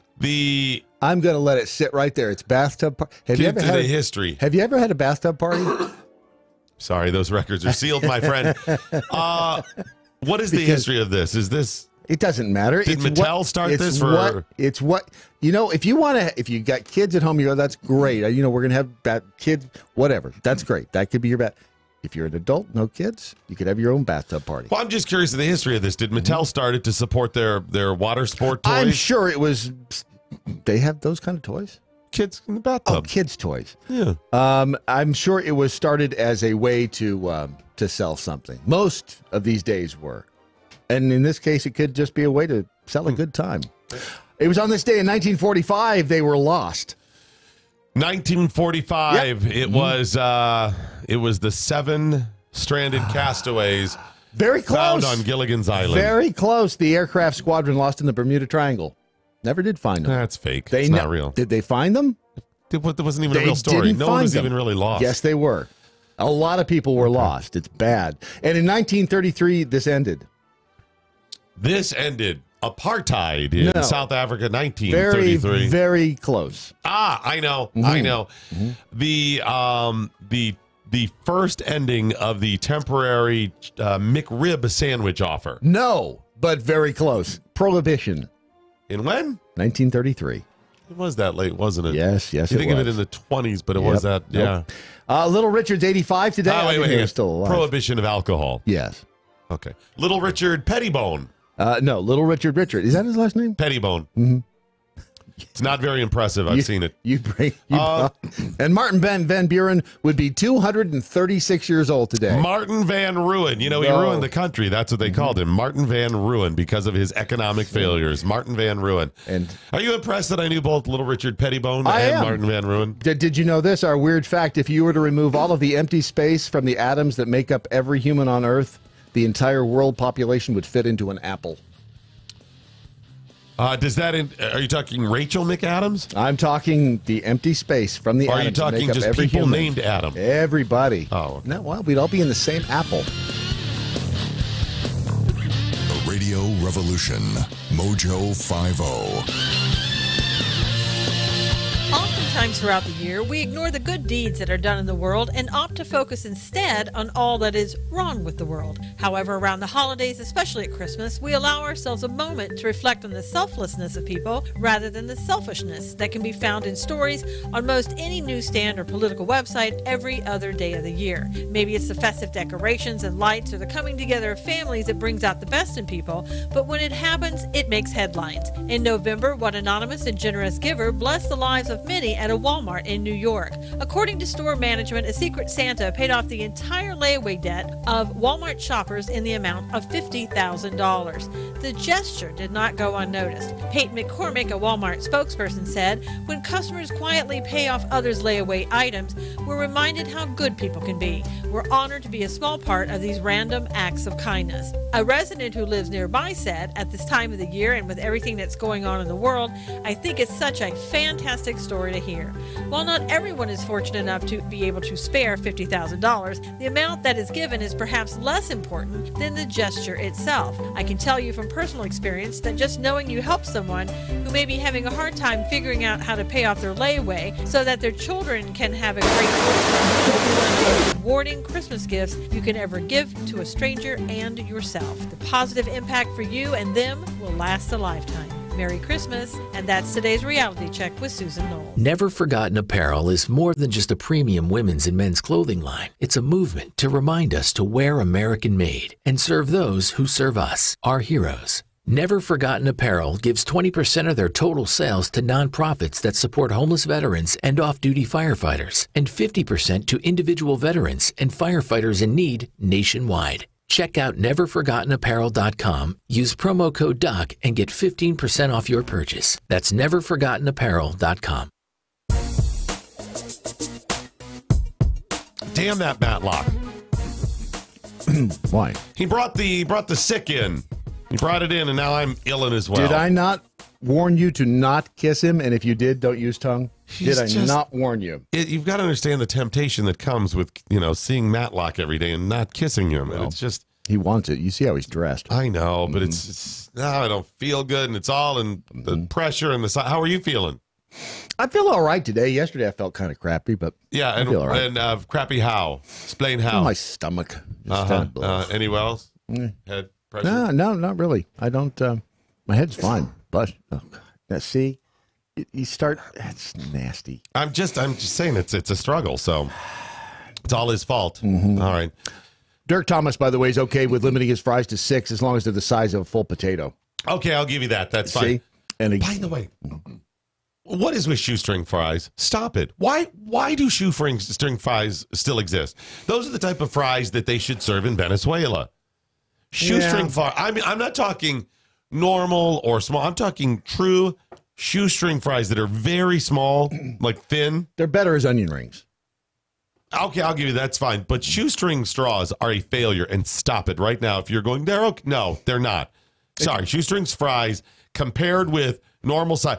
If you want to make them bigger, will you go the wedges? Although something different, I would rather have that. Shoestring fries are a failure. You cannot get enough in your mouth at one time to make them really enjoyable. Yeah, but you can eat them with a fork and almost like a salad. You can eat them as a salad. That's not good. That's not good. It's a potato salad. No, it's a failure. Have you been to Freddy's? The guy down the street that does that thing with his left? No. Freddy's is like a burger and frozen custard place. Do you like the frozen custard? I think so. I'm not sure I've ever had it. It's like good ice cream. It's creamier. Then I'd like it. Frozen custard is fantastic. I have a thing. I don't like frozen. Well, I do like frozen yogurt, but in my mind, I don't like it. Well, that's yogurt, though. This is custard. So what's the difference? It's custard. It's not yogurt. Yogurt has probiotics and that, and it's cultured. No. All right.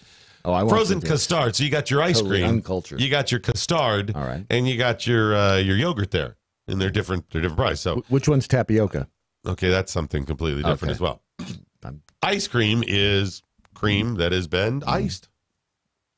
I'll accept that. Frozen custard is custard that has been frozen. So it's pudding that's frozen. It's frozen pudding. No, it's actually ice cream. Think of ice cream or cream with more eggs in it. Why isn't it just ice cream? Why is it custard? Because it's a custard. You make custard with eggs. That's what makes it gel up. Don't you make ice cream with eggs? It doesn't have to, no. See, this is all very confusing. Some ice cream. In fact, I think French vanilla has eggs and other vanillas do not. Don't quote me on that one. But ice cream does not have to have eggs. But frozen custard does, and it is slightly healthier. Do you know who liked frozen custard? Who's that? Hitler. Oh, no. Hitler did not. Hitler liked frozen nails. That's true. Because I like custard. That's true. I'm not like Hitler at all. So anyways, yeah, frozen custard has the eggs in it. Okay. And it's Anyways. creamier. Okay. That's what you said. It's creamier. No, I said it's slightly healthier. Oh, healthier. Who gives a crap? But it's better. It's awesome. Is it creamier? It's creamier. Okay, so it is creamier. In my opinion, yes. Because it's a custard. And not a tapioca. And, like pumpkin pie, that's also a custard. Pumpkin pie is not a custard. It's a custard. How is it a custard? It is a pumpkin custard. The filling is a pumpkin custard. What's the definition of a custard? Absolutely. That's what I thought. I don't know the actual definition, but it's made with eggs. That's what gets it to gel up. That's what a custard is? Right. It has eggs in it. Right. So, not all things with eggs is a custard, but all custards have eggs. Got it? I'm going to write that down. Okay. Put that on a pillow. I want it embroidered, and I want it in the studio every day. It'll be right there on the So, couch. anyways, Freddy's with the frozen custard, which is very tasty, and they have very good burgers. Okay? And they're a chain. It's whatever. I think they're here in town, as a matter of fact. Okay. But they have shoestring fries. So about a week or so ago, I'm like driving home. Gonna get a good burger from Freddy's. They got good burgers, maybe a frozen custard, and I forgot they have the shoestring fries. All right. And I normally don't order the fries because I don't want the calories in that. But I was like, damn it, it's been a long day, and I want French fries. Really jonesing for the fries too. So I get the full meal, and it comes with the shoestring.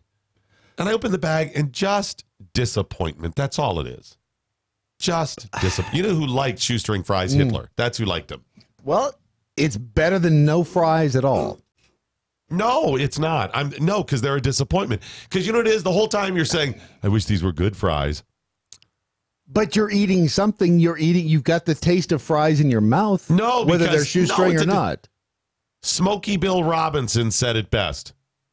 The taste of one is worse than none at all. Wouldn't you rather have loved and lost than never to have loved at all? I want to love a lot. I want to love until I can't walk.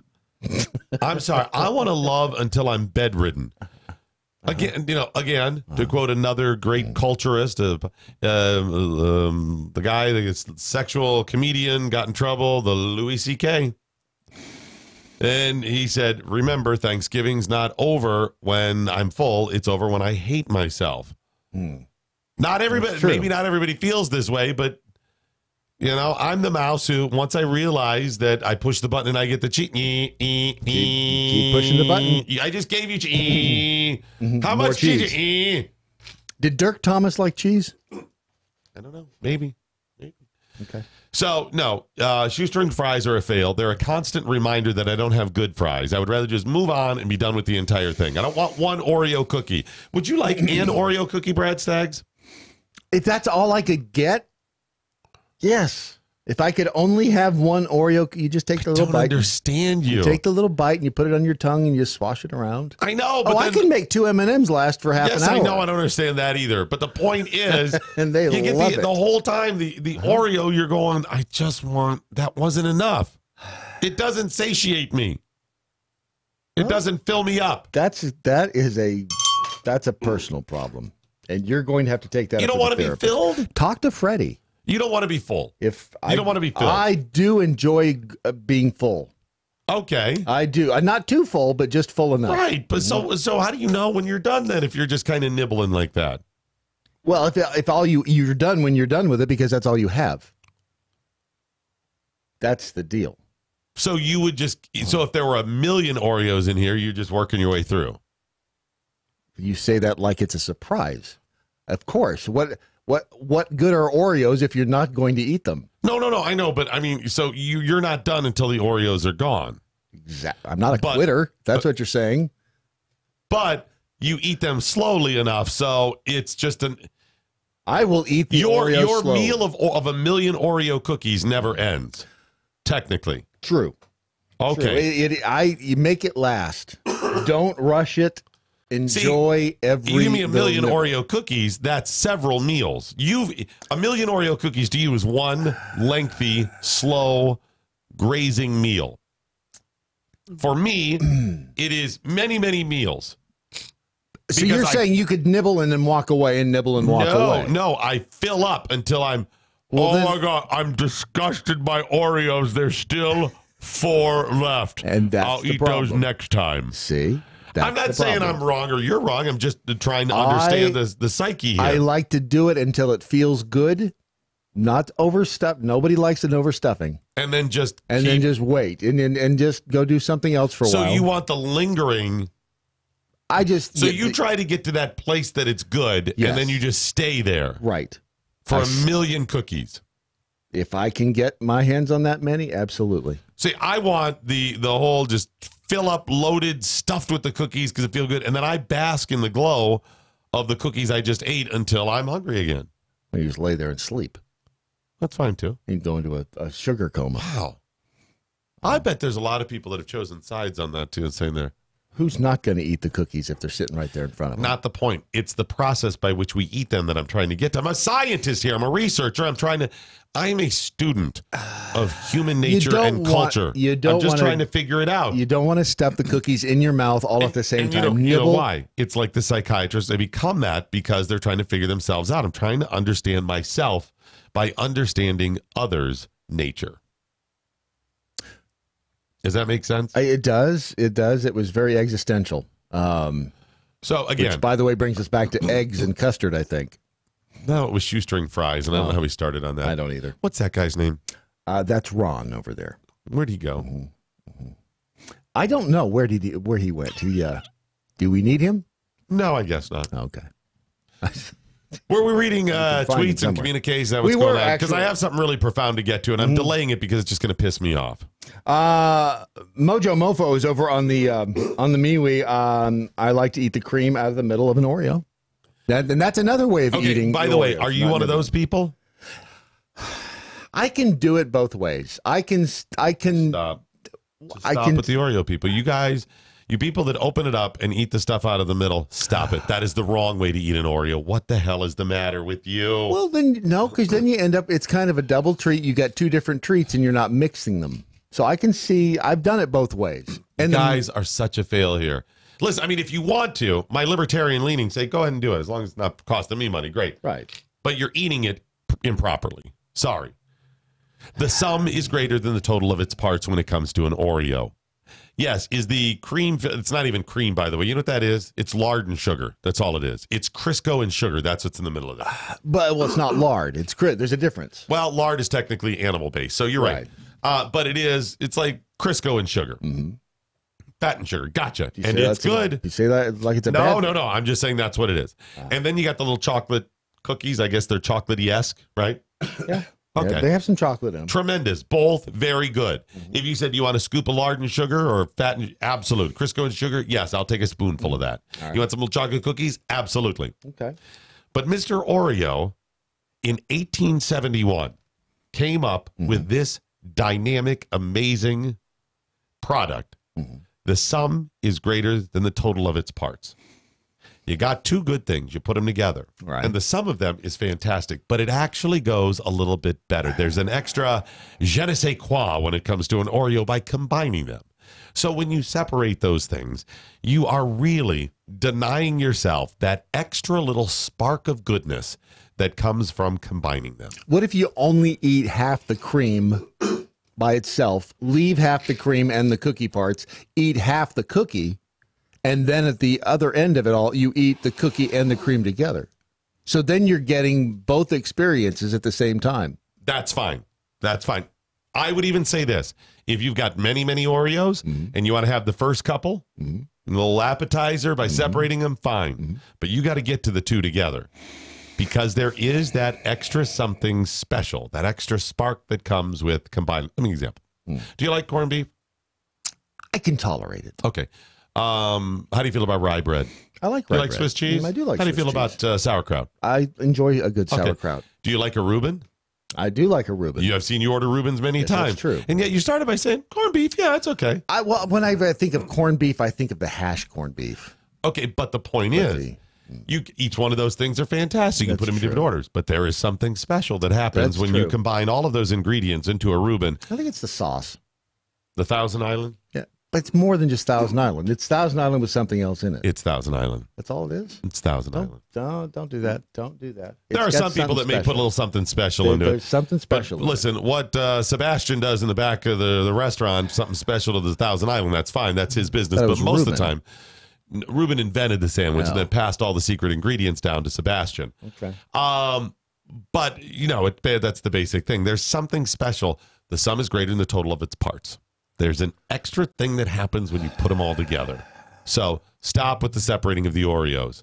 I just think you can separate the Oreos, but stop letting the world believe. They put it in the stupid commercials like it's, oh, great. You separate them, you twist it off, you eat the inside. No. Dunking the Oreos, fine. You want to do that as long as the stuff's together. Can you dunk your Oreos in public? Sure. Is it rude? I didn't know.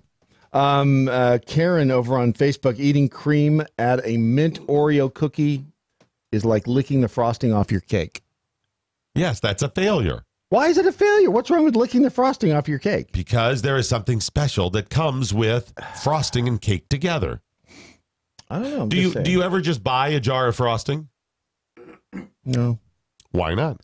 It's so good. Why not just eat it? See, the thing is, if you lick the frosting off the cake and then eat the cake, I'm telling you, want to know what's going on? I see where you're going. You want to know what's going on here? What? You've all been brainwashed into believing this stuff is true. Marketing, seeing other people that do it, all of this stuff. You're used to it.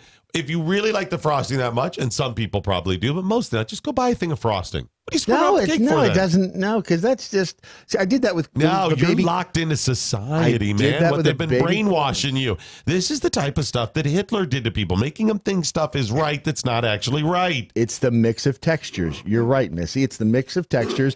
Have you ever licked the spices off a Dorito? Together, though. Yes, it's the mix of textures together, where you eat the cake and the frosting, and you're like, different textures. But the point you're getting at, I can see with Doritos. Because how is it a mix of textures if you have just frosting and then 20 minutes later you have cake? That's not mixing you don't textures. Wait 20 minutes. You eat the frosting. But you're still waiting. It's separated. You're standing there with the cake. You eat the frosting and then you eat a bite of the cake. So you're getting the two kind at the same time. You're just getting that overwhelming rush of getting them at the same time. Sugary goodness first. You separated them.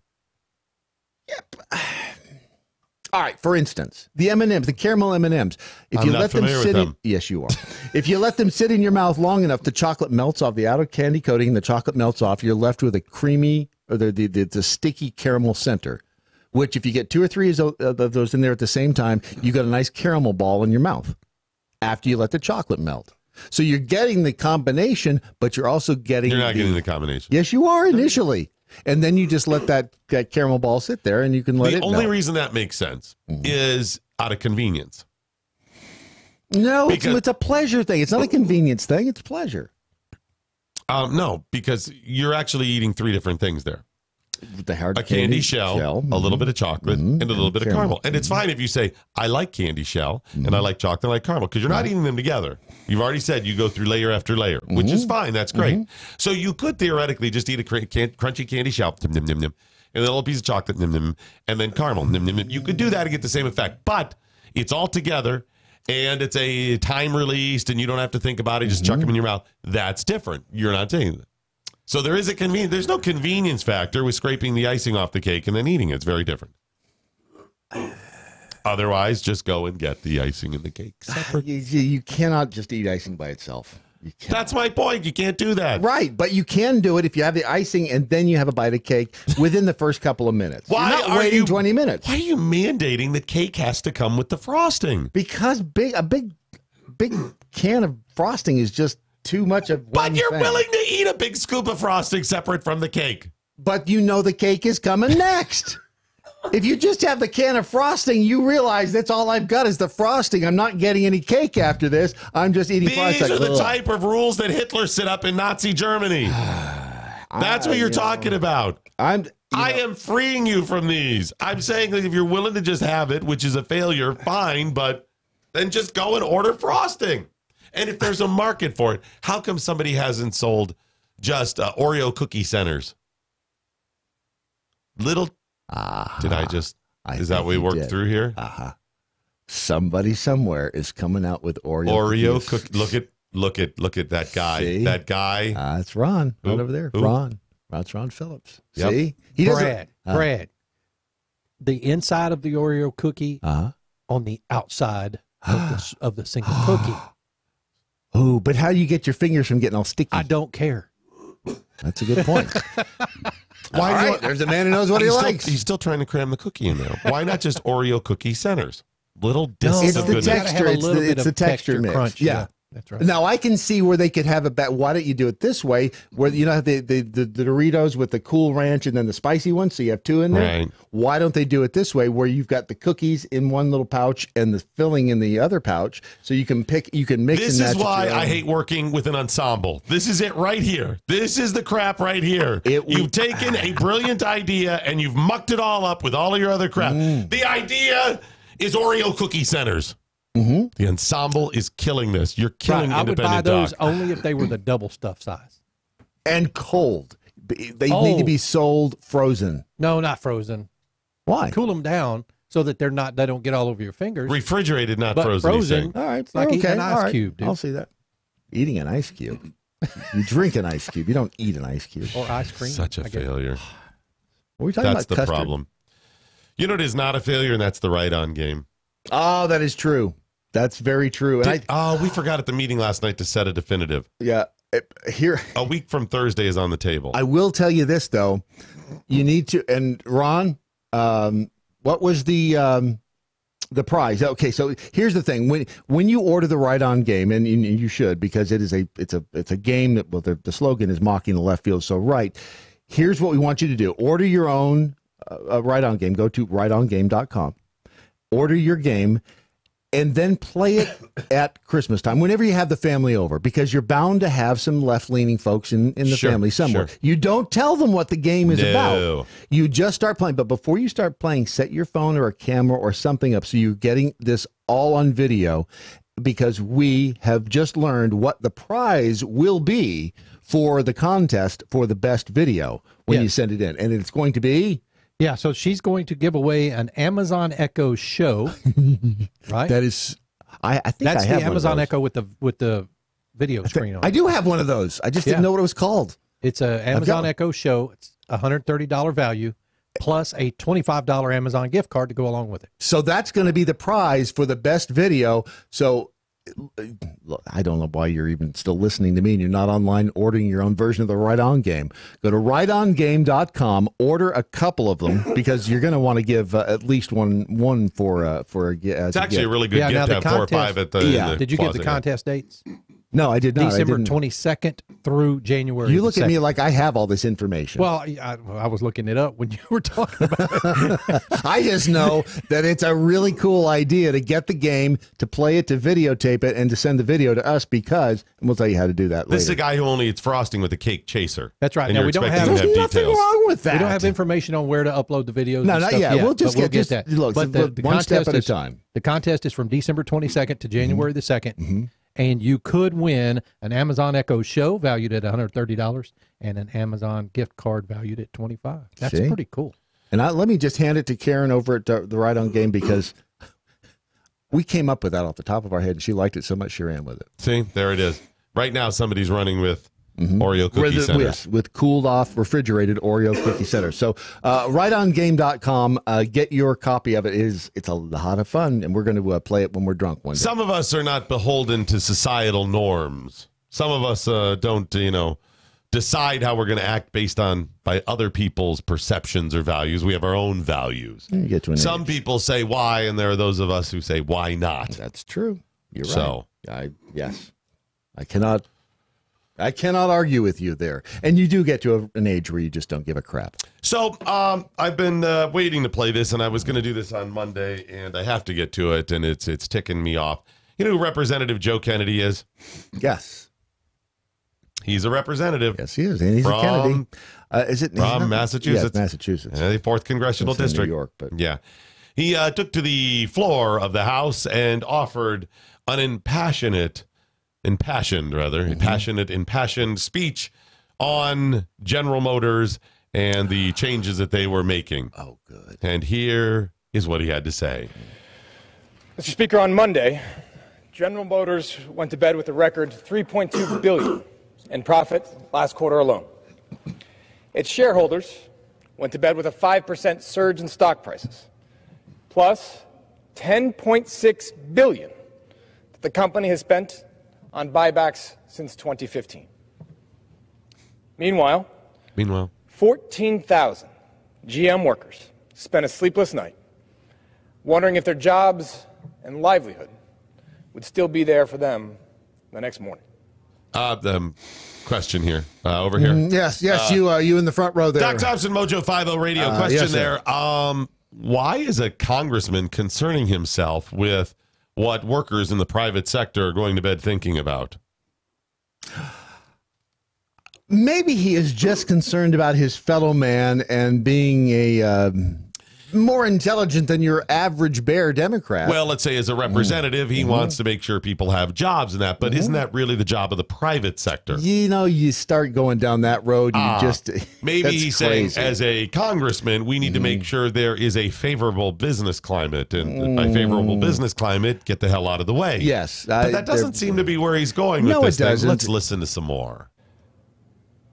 There is no better snapshot of our country's current toxic brand of capitalism. Snapshot of our country's current toxic brand of capitalism. I love the toxic brand of capitalism. It's so much chocolatier than the rest. Toxic brand of capitalism. Yes. Toxic brand. Let me help out this very ignorant Kennedy, and by that I mean this Kennedy. There is no such thing as toxic capitalism. It does not exist. There is capitalism. There is capitalism and there is not capitalism. If you look at capitalism and go, wow, that's toxic, what you're looking at is not capitalism. Toxic and capitalism is nonsensical. It's made up. It's marketing. This is a leftist, a Marxist, who is saying that capitalism is toxic, meaning he is either ignorant or he's simply using this as marketing to manipulate, or potentially both. I believe it's probably both.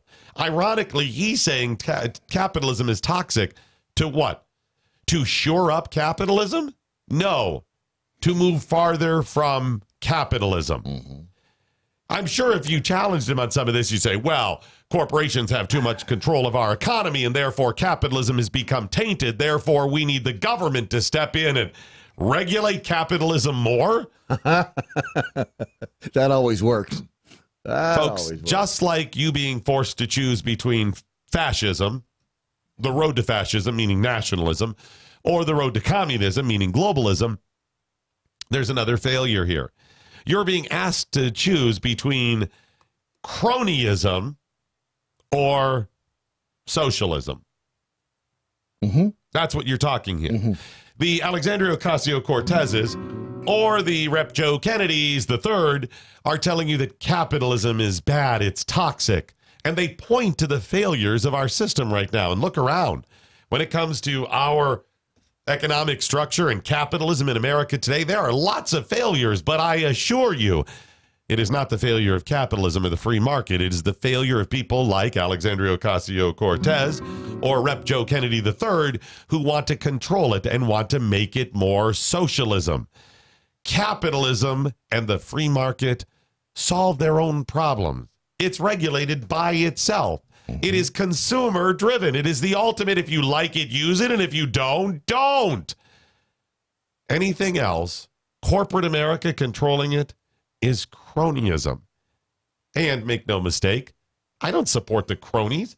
I don't support the big corporations who got there because of capitalism. They built up this huge wealth and this influence, and then use that influence to stop capitalism. That's not capitalism. And Joe Kennedy, you should be ashamed of yourself, scaring people with terms like toxic capitalism. Toxic sounds bad. You think that's what he meant? If he's pointing to GM, think about where this starts from him. He's pointing to General Motors to say, look at what happened. They've got all this money and they're making money. Meanwhile, the worker bees, look, they're suffering and they don't have enough money. Rep. Joe Kennedy, it was your party and your belief system that allowed General Motors to exist today. You were the ones who propped it up. You tried to save all of those jobs back in the day by propping it up. And now here's General Motors failing again, and you're saying, wow, they shouldn't do those things. You know, had you and others in your party, your belief system, not propped them up and bailed them out with our tax dollars, they would not be around today to have that $10.6 billion while the jobs and livelihoods of worker bees were on their mind as they went to bed Monday night. A-holes. Damn, do I hate these people.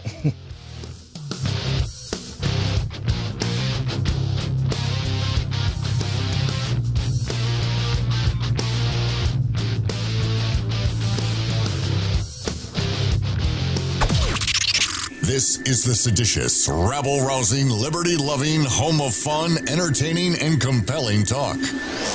MoJo 50. News this hour from townhall.com. I'm Rich Thomason. Dignitaries from across the country and around the world gather today in Washington for a state funeral for President George H.W. Bush. President and Mrs. Trump will be attending this morning's service at Washington National Cathedral, as will all 4 living former presidents: Carter, Clinton, Bush 43, and Obama. In addition to current and former U.S. political leaders and dignitaries, other guests include former Polish President Lech Wałęsa and Prince Charles, who will be representing his mother, Queen Elizabeth II. Greg Clugston, Washington. Calling Michael Flynn's cooperation in the Russia probe substantial, Special Counsel Robert Mueller's office recommends no prison time for the former National Security Advisor. Prosecutors acknowledge what they term as General Flynn's record of military and public service, which sets him apart from others in the Mueller investigations. The court filing provides the first details of General Flynn's cooperation with the Mueller team. Flynn had pleaded guilty last year to lying to the FBI regarding conversations about sanctions with the Russian ambassador.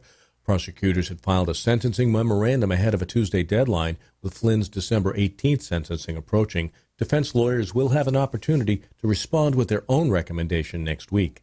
George Manzani reporting. A powerful earthquake has struck in the southern Pacific Ocean, sending jitters across the region after authorities warned of possible tsunamis. However, there have been no initial reports of any destructive waves or any major damage. China promising to carry out a tariff ceasefire with Washington. At the same time, though, Beijing is offering no details about exactly what Presidents Xi and Trump agreed to during their meeting in Argentina. Wall Street is closed today in honor of the late President George H.W. Bush. Yesterday saw a massive sell-off, with the Dow closing down 799 points. More on these stories at townhall.com.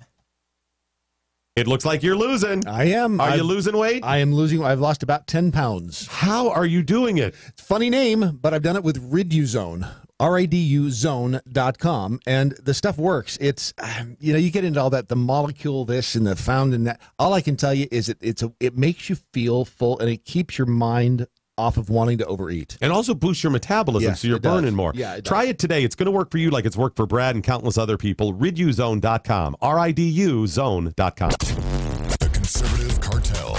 Because I found this story out of Texas. 6-year-old James is caught in a gender identity nightmare. Under his mom's care in Dallas, Texas, James obediently lives as a transgender girl named Luna. But given the choice, when he's with his dad, he's all boy. His sex at birth. In their divorce proceedings, the mother has charged the father with child abuse. She has sought a restraining order against James's dad and is seeking to terminate his parental rights. Let's look at the facts. James is 6. We are living in a day and time where this woman, if this judge had any effing balls, he would hold this mother accountable for child abuse. Never Forgotten Apparel is more than just a premium women's and men's clothing line. It's a movement to remind us to wear American-made and serve those who serve us. Our heroes. Never Forgotten Apparel gives 20% of their total sales to nonprofits that support homeless veterans and off-duty firefighters, and 50% to individual veterans and firefighters in need nationwide. Check out neverforgottenapparel.com. Use promo code MATT, M-A-T-T, and get 15% off your purchase. The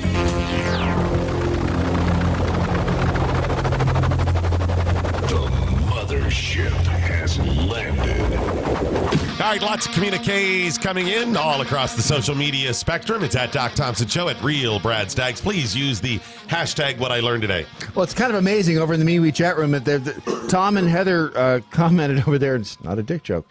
Toxic capitalism is when companies focus only on profit and only senior officers receive any kind of loyalty. No. To combat it, employees must make it clear they have no loyalty to the company either. That is not toxic capitalism, and you're failing and you're hurting your own beliefs. If you believe in capitalism and the free market and you allow a phrase like toxic capitalism to happen, toxic capitalism is not a thing. It does not happen. What you're talking about is not capitalism by definition. Well, how did they explain it? Do you still have that there? Yeah, toxic capitalism is when companies focus only on profit and only senior officers receive any kind of loyalty. No, that's capitalism. You're not focusing on what you want.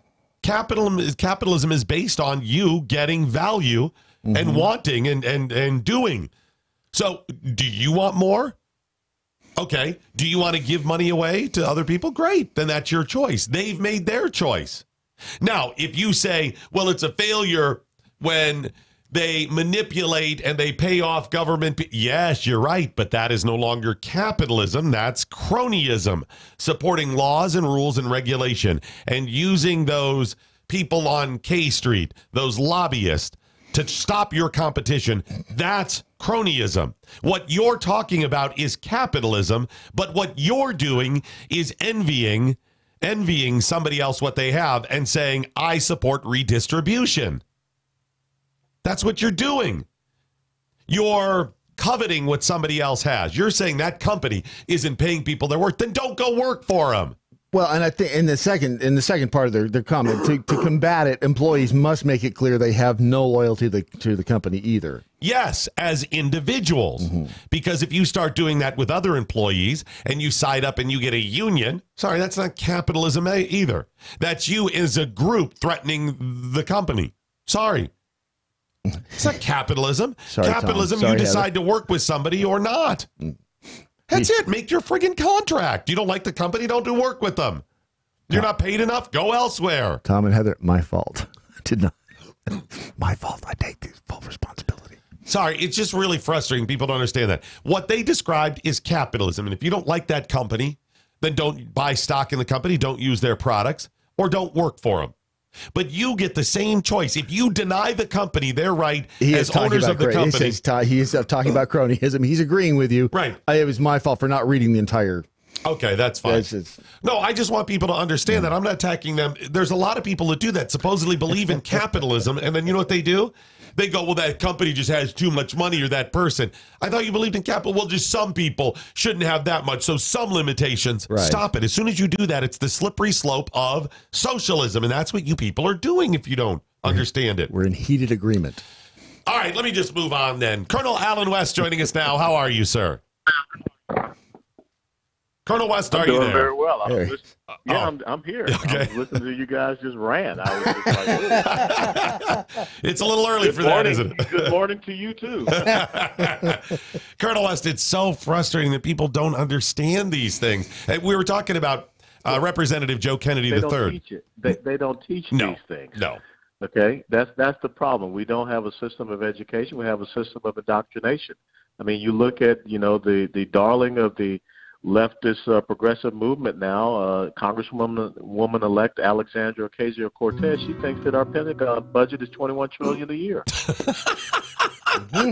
I mean, if we had $21 trillion a year, boy, we would have whipped everybody when I was in the military. We'd be in great shape.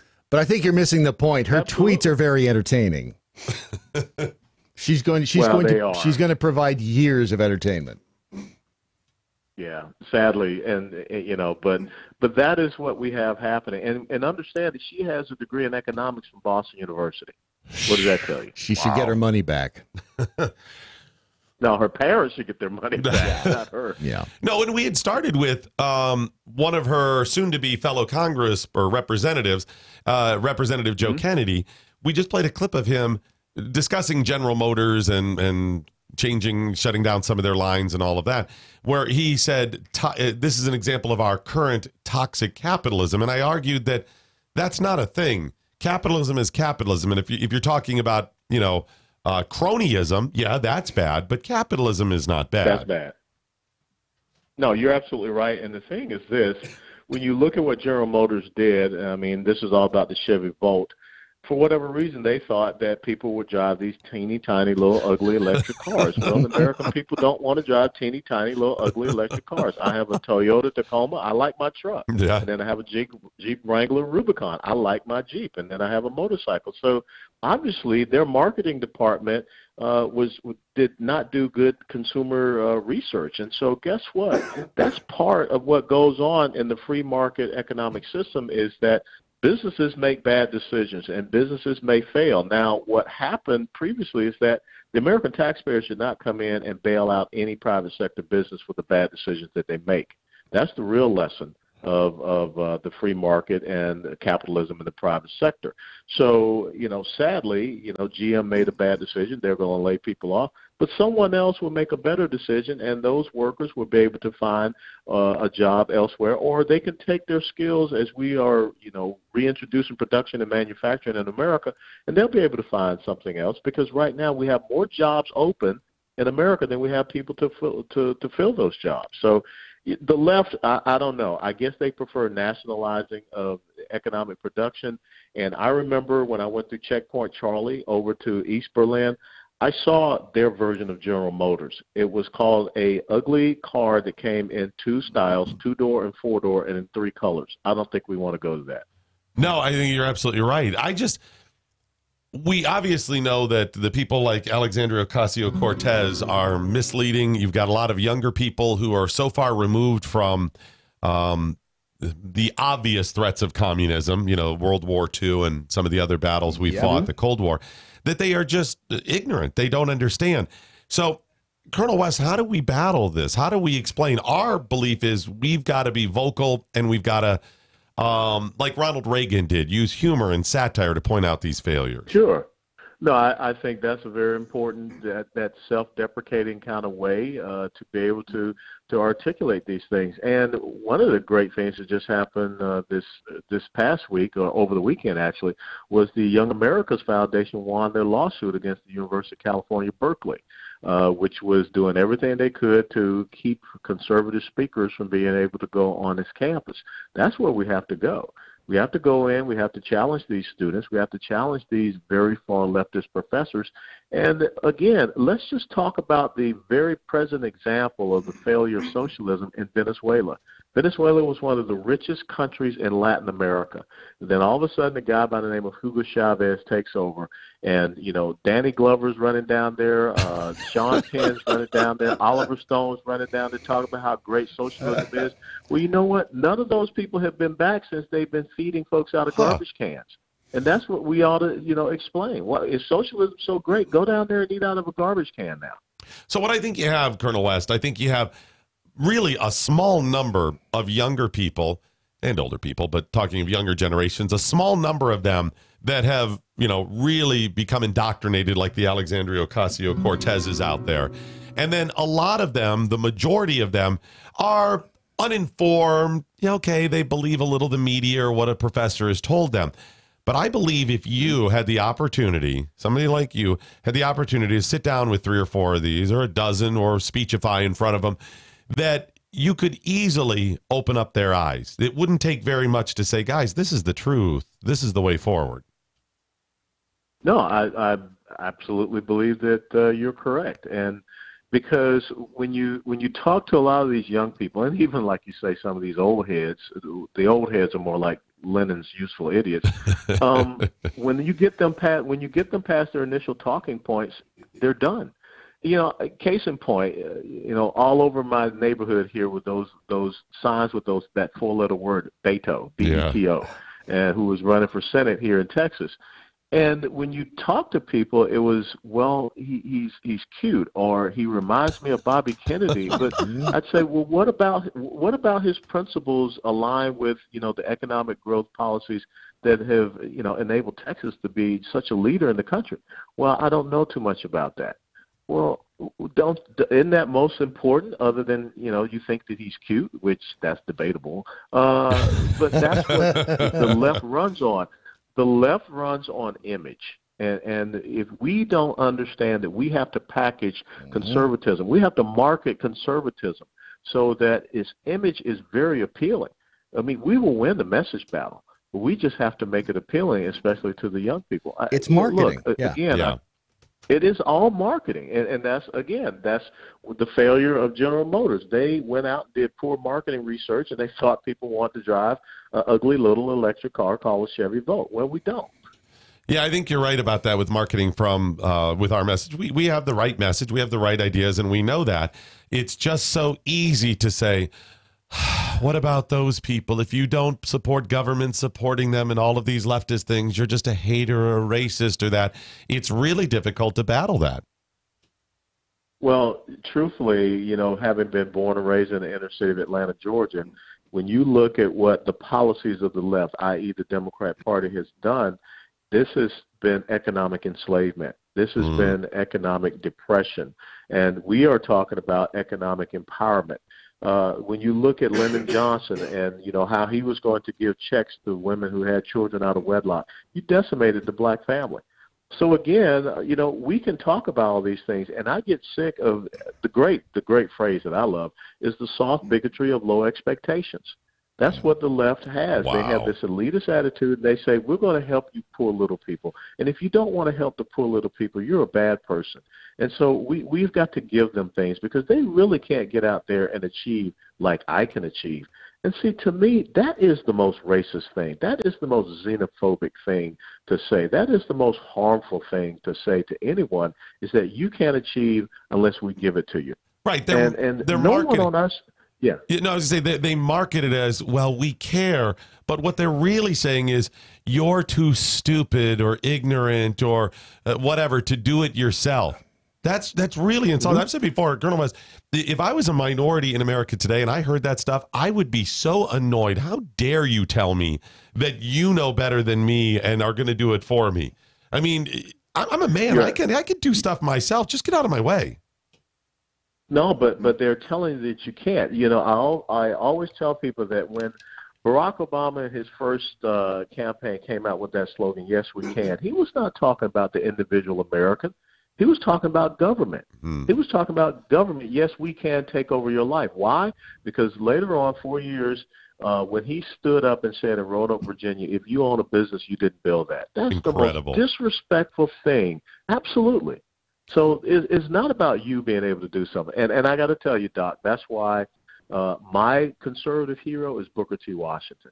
And the Texas Public Policy Foundation was so kind.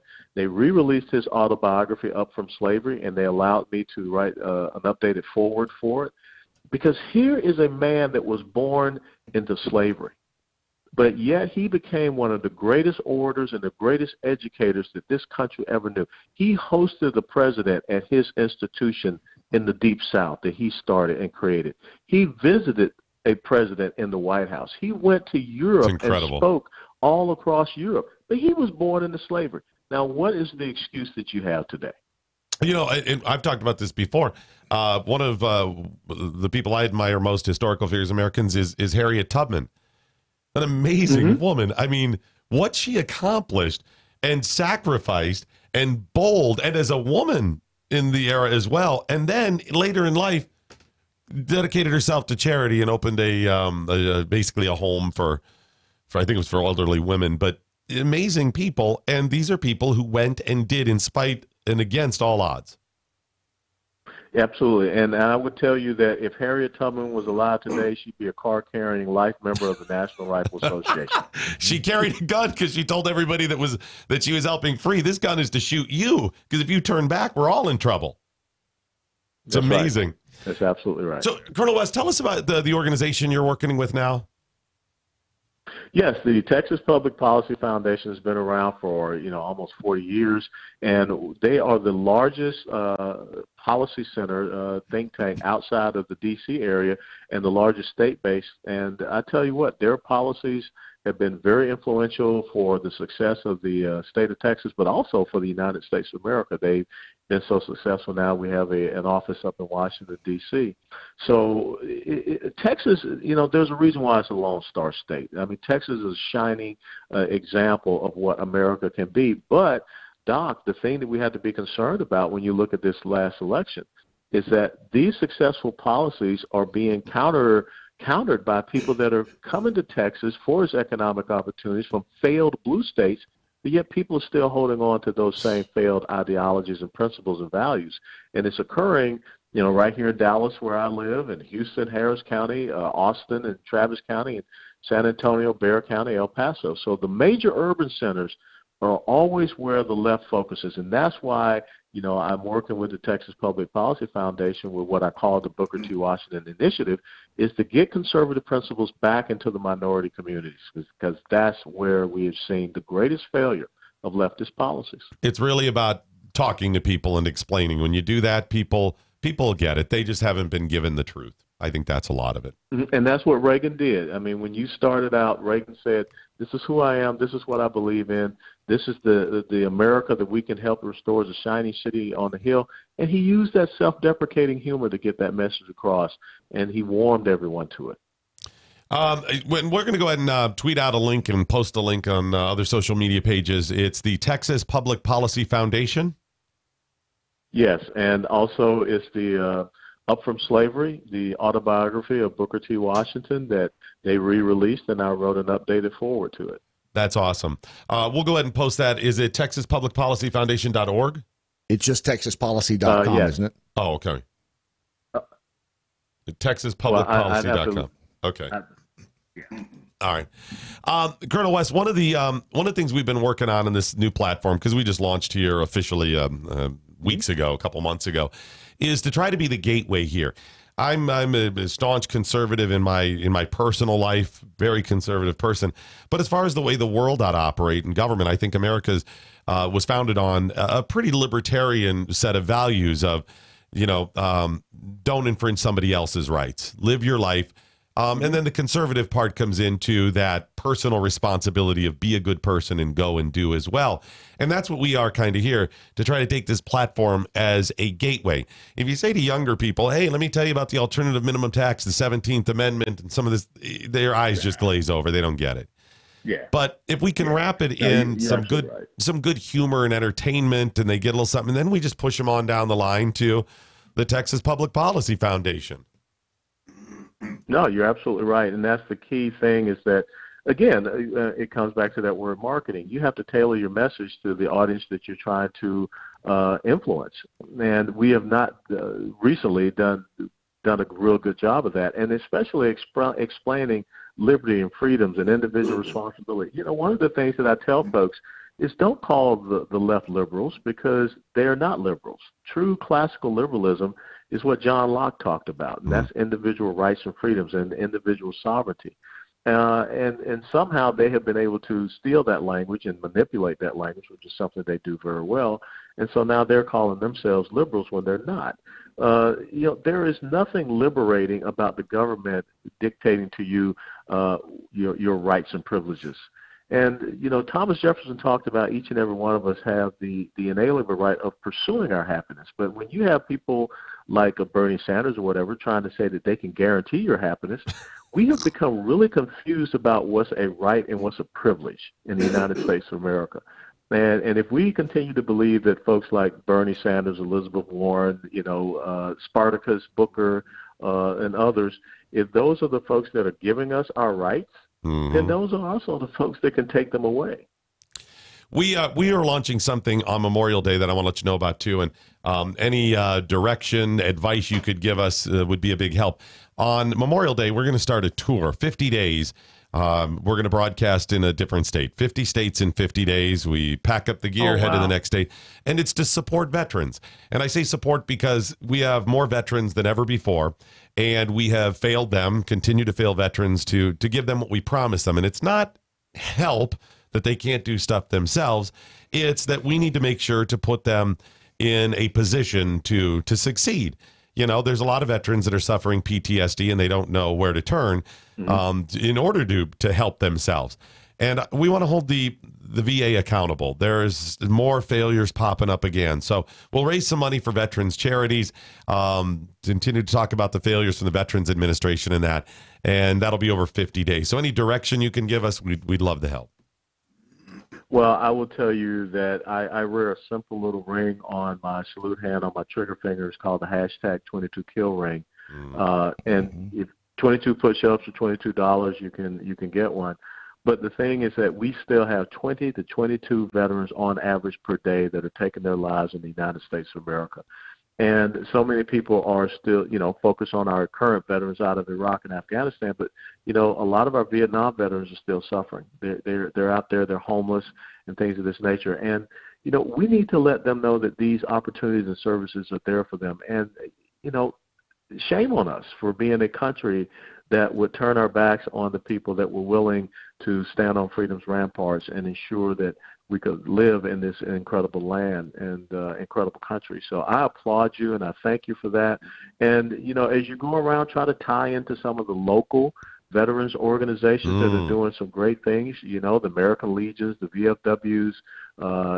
Here in North Texas, we have a Veterans Coalition, things of that nature, so that you can, join in on some of the efforts that they're doing and highlight those elements as well. So I will tell you another great organization is called the Mighty Oaks Foundation. Mighty Oaks, and that's Texas-based, right?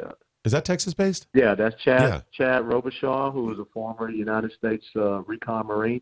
That's a great organization to tap into what they're doing because they're looking at building up the spiritual side and healing the spiritual side of our veterans. The Mighty Oaks Foundation, that's a great organization. Yeah, I've interviewed him before. He's a great guy, and I love that too because that's the whole point of this. Unfortunately, we have led for decades with drugs, more drugs, and that may help some. Absolutely. But Colonel West, there's so many, from hyperbaric chambers to service dogs to faith-based stuff to some of these companion where you get veterans together and they go out hunting or fishing or something like that. That's the therapy right there. Yeah, you're absolutely right. There's another organization that I work with here in Texas called the Combat Marine Outdoors, and that's exactly what they do. They get veterans out, and they get them away from all the chatter, and they allow them to be with their fellow veterans. They hunt, they fish, things of this nature.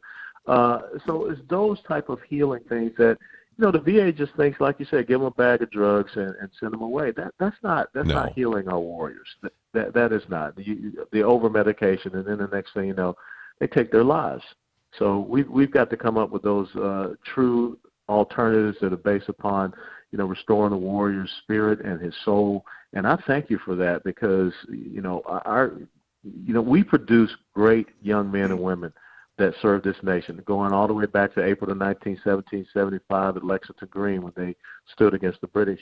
And I don't ever want to see this nation come to a point where there are young men and young women that say, why would I want to serve this country? Well, Colonel West, that was very well said, and thank you for your service, and thanks so much for your help. We really appreciate it. And we'll post links to the Texas Public Policy Foundation. Thank you, sir. Thanks. Oh, by the way, did you get your run in yet? No, Wednesday is my day off. I don't know. That sounds like a lot too. of That's weird. Here we go. Okay, yeah. You interviewed me on the one day that I take a day off, and you got a razz on me. Okay? I'm 50 freaking 7 years old, man. I got to give my body a break. Okay? I understand that, sir. All right, have a great day, buddy. Thanks so much. Take care, Doc. It's got to be rough. I mean, I'm almost 40. It's difficult enough. The things hurt. Talking about heroes, Booker T. Washington and Harriet Tubman. Who are the heroes of today? You got Beto was a hero, and that's I think that's the heart and the soul of the problem. Who are the heroes? Who are the people who have sacrificed today? Because what they value, the people on the left, they value image, celebrity. Well, celebrity. First of all, it's image, yes, as opposed to fact, something real. Well, he cares. That's not tangible. Show me. What is he doing? And all those people that care, that you say they care, where's the proof? Are they actually putting their money, or are they taking money from people? Are they building up their own brand? That's Obama. That's the televangelists out there. It's the Jonas Nightingale that we talk about. Jonah Nightingale. That's the whole point. Don't have people of substance. Show me proof. Don't just tell me you're a man or a person of principle. Be it. Live it. Do it. capacity, fully automatic, large caliber freedom. MoJo 50. By the Numbers with Andrew Coppins is powered by TarRiverArms.com. They've revolutionized online firearm sales with high-resolution pictures, 3D imaging, and the best prices. How much will you save? Find out at TarRiverArms.com. That's TarRiverArms.com.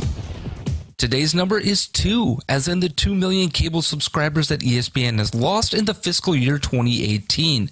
The so-called worldwide leader in sports has come under fire over the past few years for its hard turn into the world of liberal politics. Many have wondered if the loss of subscribers was directly due to turning off nearly 50% of the country. It certainly is possible that politics was a contributing factor, but a look at the overall trend in Disney's cable properties tells us that politics was not the driving force. That's because that 2 million number was nearly uniform across all of Disney's cable properties. And while ratings may be slipping big time, there's a difference between tuning out the network and cutting out cable entirely because of one network's political leanings. Another number to know is 1.9 billion, which is the amount of money ESPN lost by losing those 2 million cable subscribers.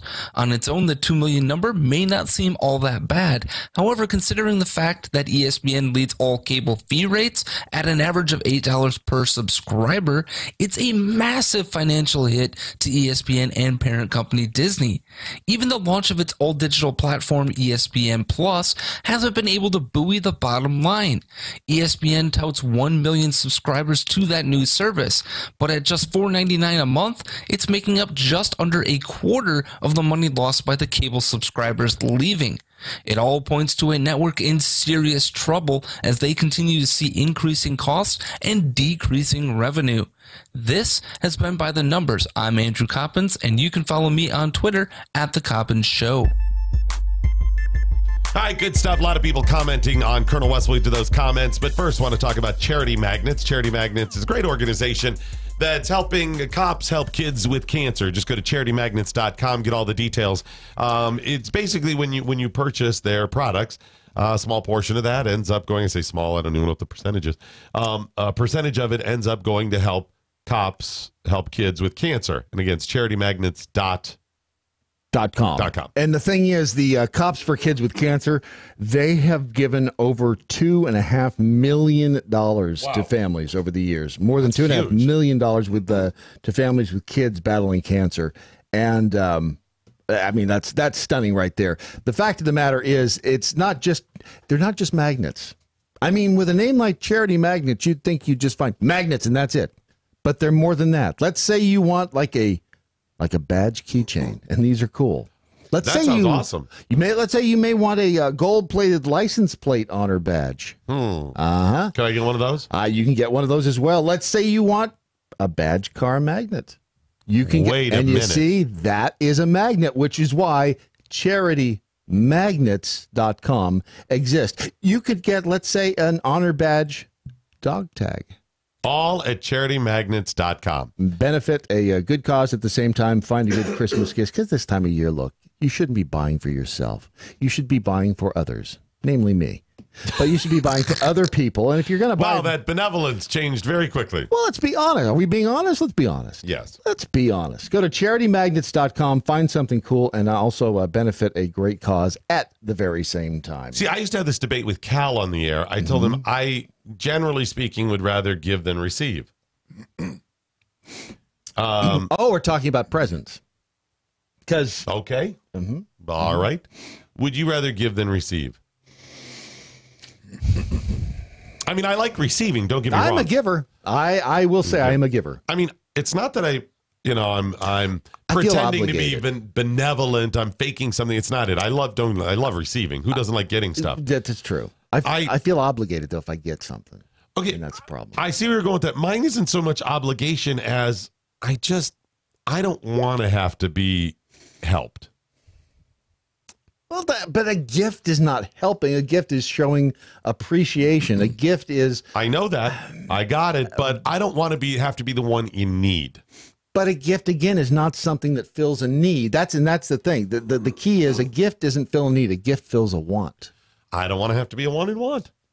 Well, it's a good. You have wants. Everybody has wants. I know that. I don't want to have wants. I want to have, fulfilled desires.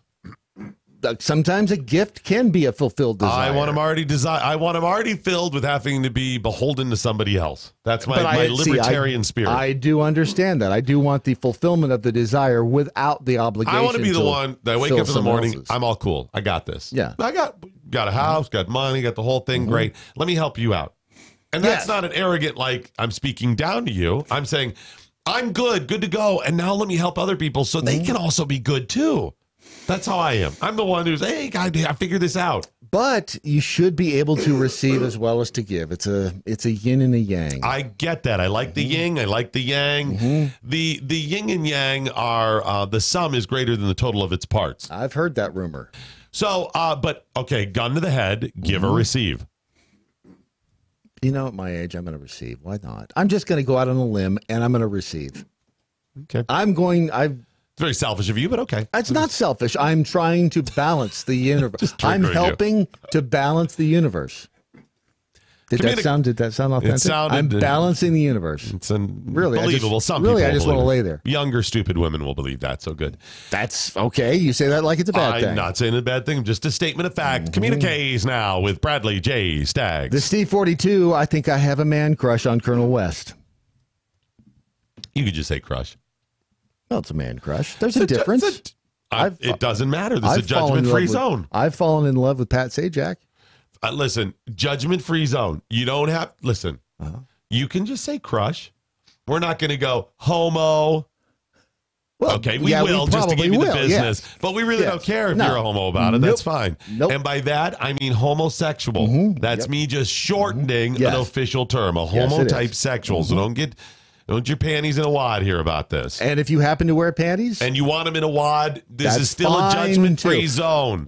I don't understand wedgies. Some people like wedgies. I don't get that. It's painful.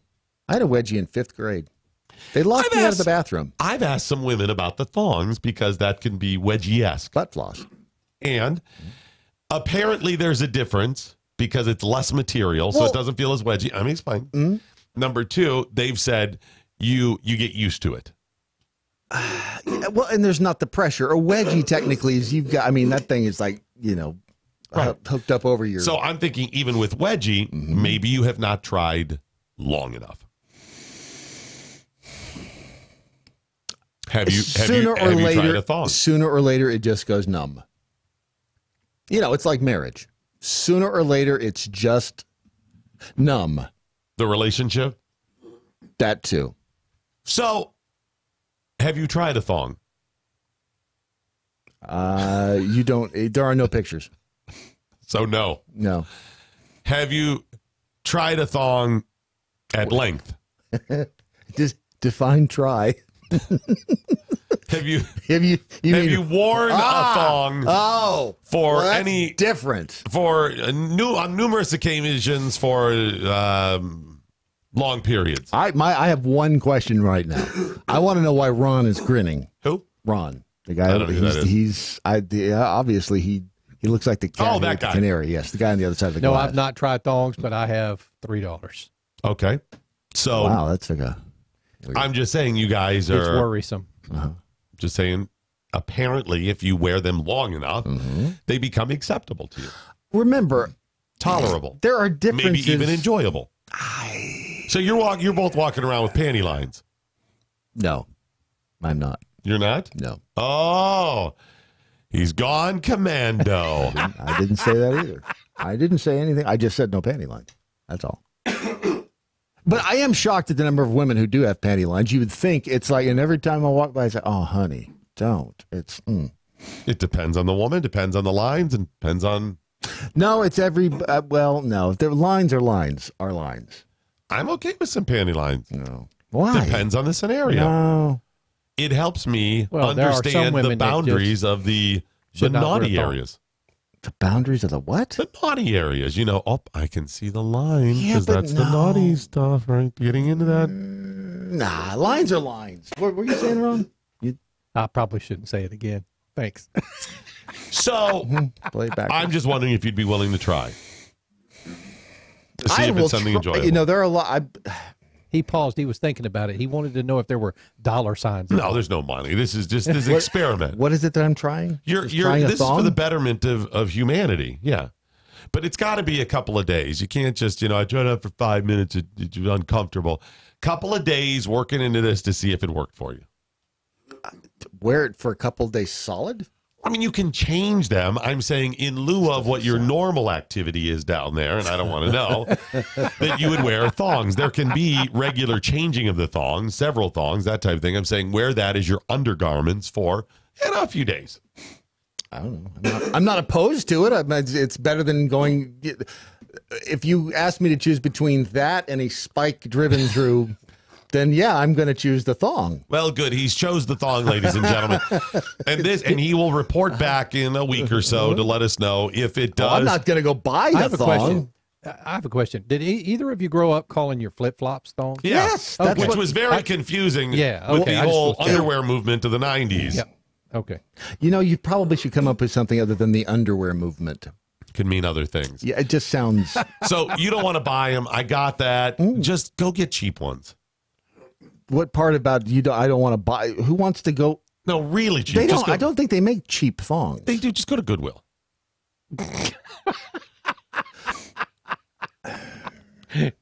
God, golly. That is something to think about. I just was wondering if I could. There's so many thrift stores around. Do here. they sell used underwear? Yes. Do they really? What? I know I donate them. I don't know if people buy them, but I take the tax write-off. I know that. Yeah, somebody tell us if Goodwill has freaking used. Well, and let me just tell you, No for way. women, they're expensive. It's like the least amount of fabric, and they are The not most cheap. amount of money. Yeah. So short of bras, you're going to bras are want a expensive, bigger too. lady's thong, That scares me that there would be them manufactured that would fit me. Or you. Lane Bryant. Or Ron. So. No, Lane Bryant does not sell Have your significant others ever gone into Victoria's Secret while you've been with them? Yes. Do you go with them in? Yes. Oh, hell yes. That's the dude, excuse. I'm sitting out in the front with all the other dudes. Oh, you get the stink eye and the evil eye and the crook eye from the women. That's why But you there are go both. couches and benches out front of Victoria's Secret. Oh, no, you go in and You want to have fun? Because they're already thinking you're pervy anyway. Yeah. Because I've gone in to purchase undergarments for my wife by myself. It's around Christmas time or whatever, and it's very uncomfortable because they give you the pervy. the story, I'm sticking to it. Yes. But when you go in with them, you have a bit of a pass, right? But they're still giving you the crook eye, the stink eye, the Yeah, you evil better eye. have a female with you when you go in that store. So you know what you do? Works better if you're with somebody. You go ahead and stare. You just do it. What you do because you'll see them, they're going, I don't know, these ones, this one, maybe I didn't hold them up. What you want to do is you give them the long gazing look at them and then the undergarment they're looking at and back up to them and back to the arm. Totally acceptable. As if you're imagining. And sometimes give them the nod of approval. Approval. That's the one. Right If there. you accompany with it the oh, yeah. That's bold. That helps. That's bold. Then you wind up sitting out front of the store with the other dudes. With handcuffs. For mouthing off. That's right. Not if you do it right. So, but Not what if you want to do do, it right. you give them the nod of approval when they get to certain ones. So, and sometimes it's even better. Give them the head shake. Yeah. Because that's also insulting. So that's just as creepy, but insulting. Triggered. I'm just going to. The head shake. If you say so. That's not right for you. That's not gonna. And it should just be subtle. It should. Yeah, Doc, the one person you don't want to do the head shake to is the person you're in the store with. No, that's absolutely. I think that's one of those understoods. Yeah. But that's my point. You go into the store so you can look at the rest of the menu. Oh no, you just direct them to where you want them to go. You never do what? the head shake. Direct. Yeah. Direct them. You go, look, honey, these would be nice. These would be nice. Honey, these would be awfully nice underpants for you to wear. There's just something, no, it doesn't work. No. She should know, Ron. Mm-hmm. Yeah. She should know. Yeah. If you have to tell them. Yeah. You have There's failed. just, they know. There's websites for that. But it's fun to give them the to the other women. And subtle. And you'll see them like, did that guy just Judge. And the varying degrees of the various reactions are. So some are just, and others are shocked. And then you just pretend like you had something in your eye. It's like, oh, crap, it's dust or something threw into my eye. That's the way you get out of that one. Oh, yeah. Yes, Stinky, we do. What? Go from Oreos to Allen West to Ron's panty lines.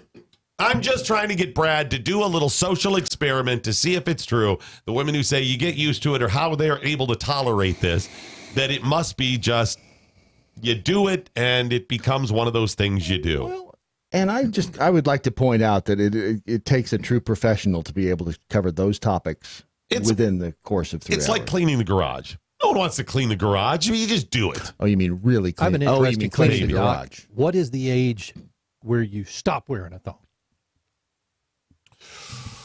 I don't think there is an age. I think this is going to be trouble for me. This is a pitfall. Don't answer. I almost blurted some out. The state of mind. Thank God I thought for a moment. I would say, Ron, whatever age they feel comfortable wearing it. Mm-hmm. That was a safe answer. Thanks. 35. I completely disagree with you. I completely disagree. Really? Oh, yeah. I think that is not a number. That is more of a condition. No, I'm going to give you that. I would say absolutely right. It's what shape you're in, but absolutely the cutoff's 35. Some it's younger. 35 is the cutoff. Nope. No. 35 is that point. It's sometime in the mid-30s when you take that first step where you're like, the first step to what? To getting old, where you don't look as hot as you did at 25. It's somewhere in your 30s, 30, 35. Some of you make it to 40. But there's a point you get in there where you're just like, well, she still looks good. I don't know. Then there's another step, and I think it's probably roughly every 10 years. But ladies are screaming right now. They are pissed. Triggered. See, I think women who are in 30s warning, is, bear trap. No, I was going to say the 20s. There's the experimental phase, and then in the 30s, you've kind of hit your stride. You know what you like. You know what you want. You know how to ride a bike. More experience. Yes, gotcha. You are better at balancing on the bike. Look, the older I get, the longer a woman can wear a thong, right? That's true. Yes. Ladies that are like, thank you, Brad. Thank you for understanding that whatever he finds.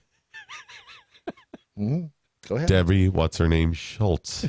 Attractive. Nancy Pelosi. Nancy Pelosi. Have you ever seen her naked? Have you? I asked you first. No. No. There you go. There you go.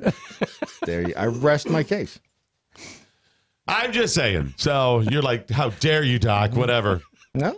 Okay. No, doesn't bother me at all. Okay. I just don't know how Ron can be so racist. Hey, Miss Universe is breaking new ground this year. Mm-hmm. What's she breaking? There's a man. There's a man running for Miss Universe. Is it running for? Competing for? Competing for? Actually, that's misleading because I might be competing for Miss Universe, but not for the title, but bed one down. So I'm competing for Miss Universe. Oh, you're in the pageant? Nope. You're not at all. You remember you're married, right? I was saying that there's an understood when I say I don't mean now. I meant if I was a single man, which is apparently going to be in about a week.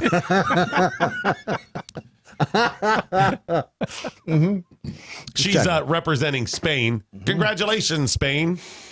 You have a man representing you as Miss Universe.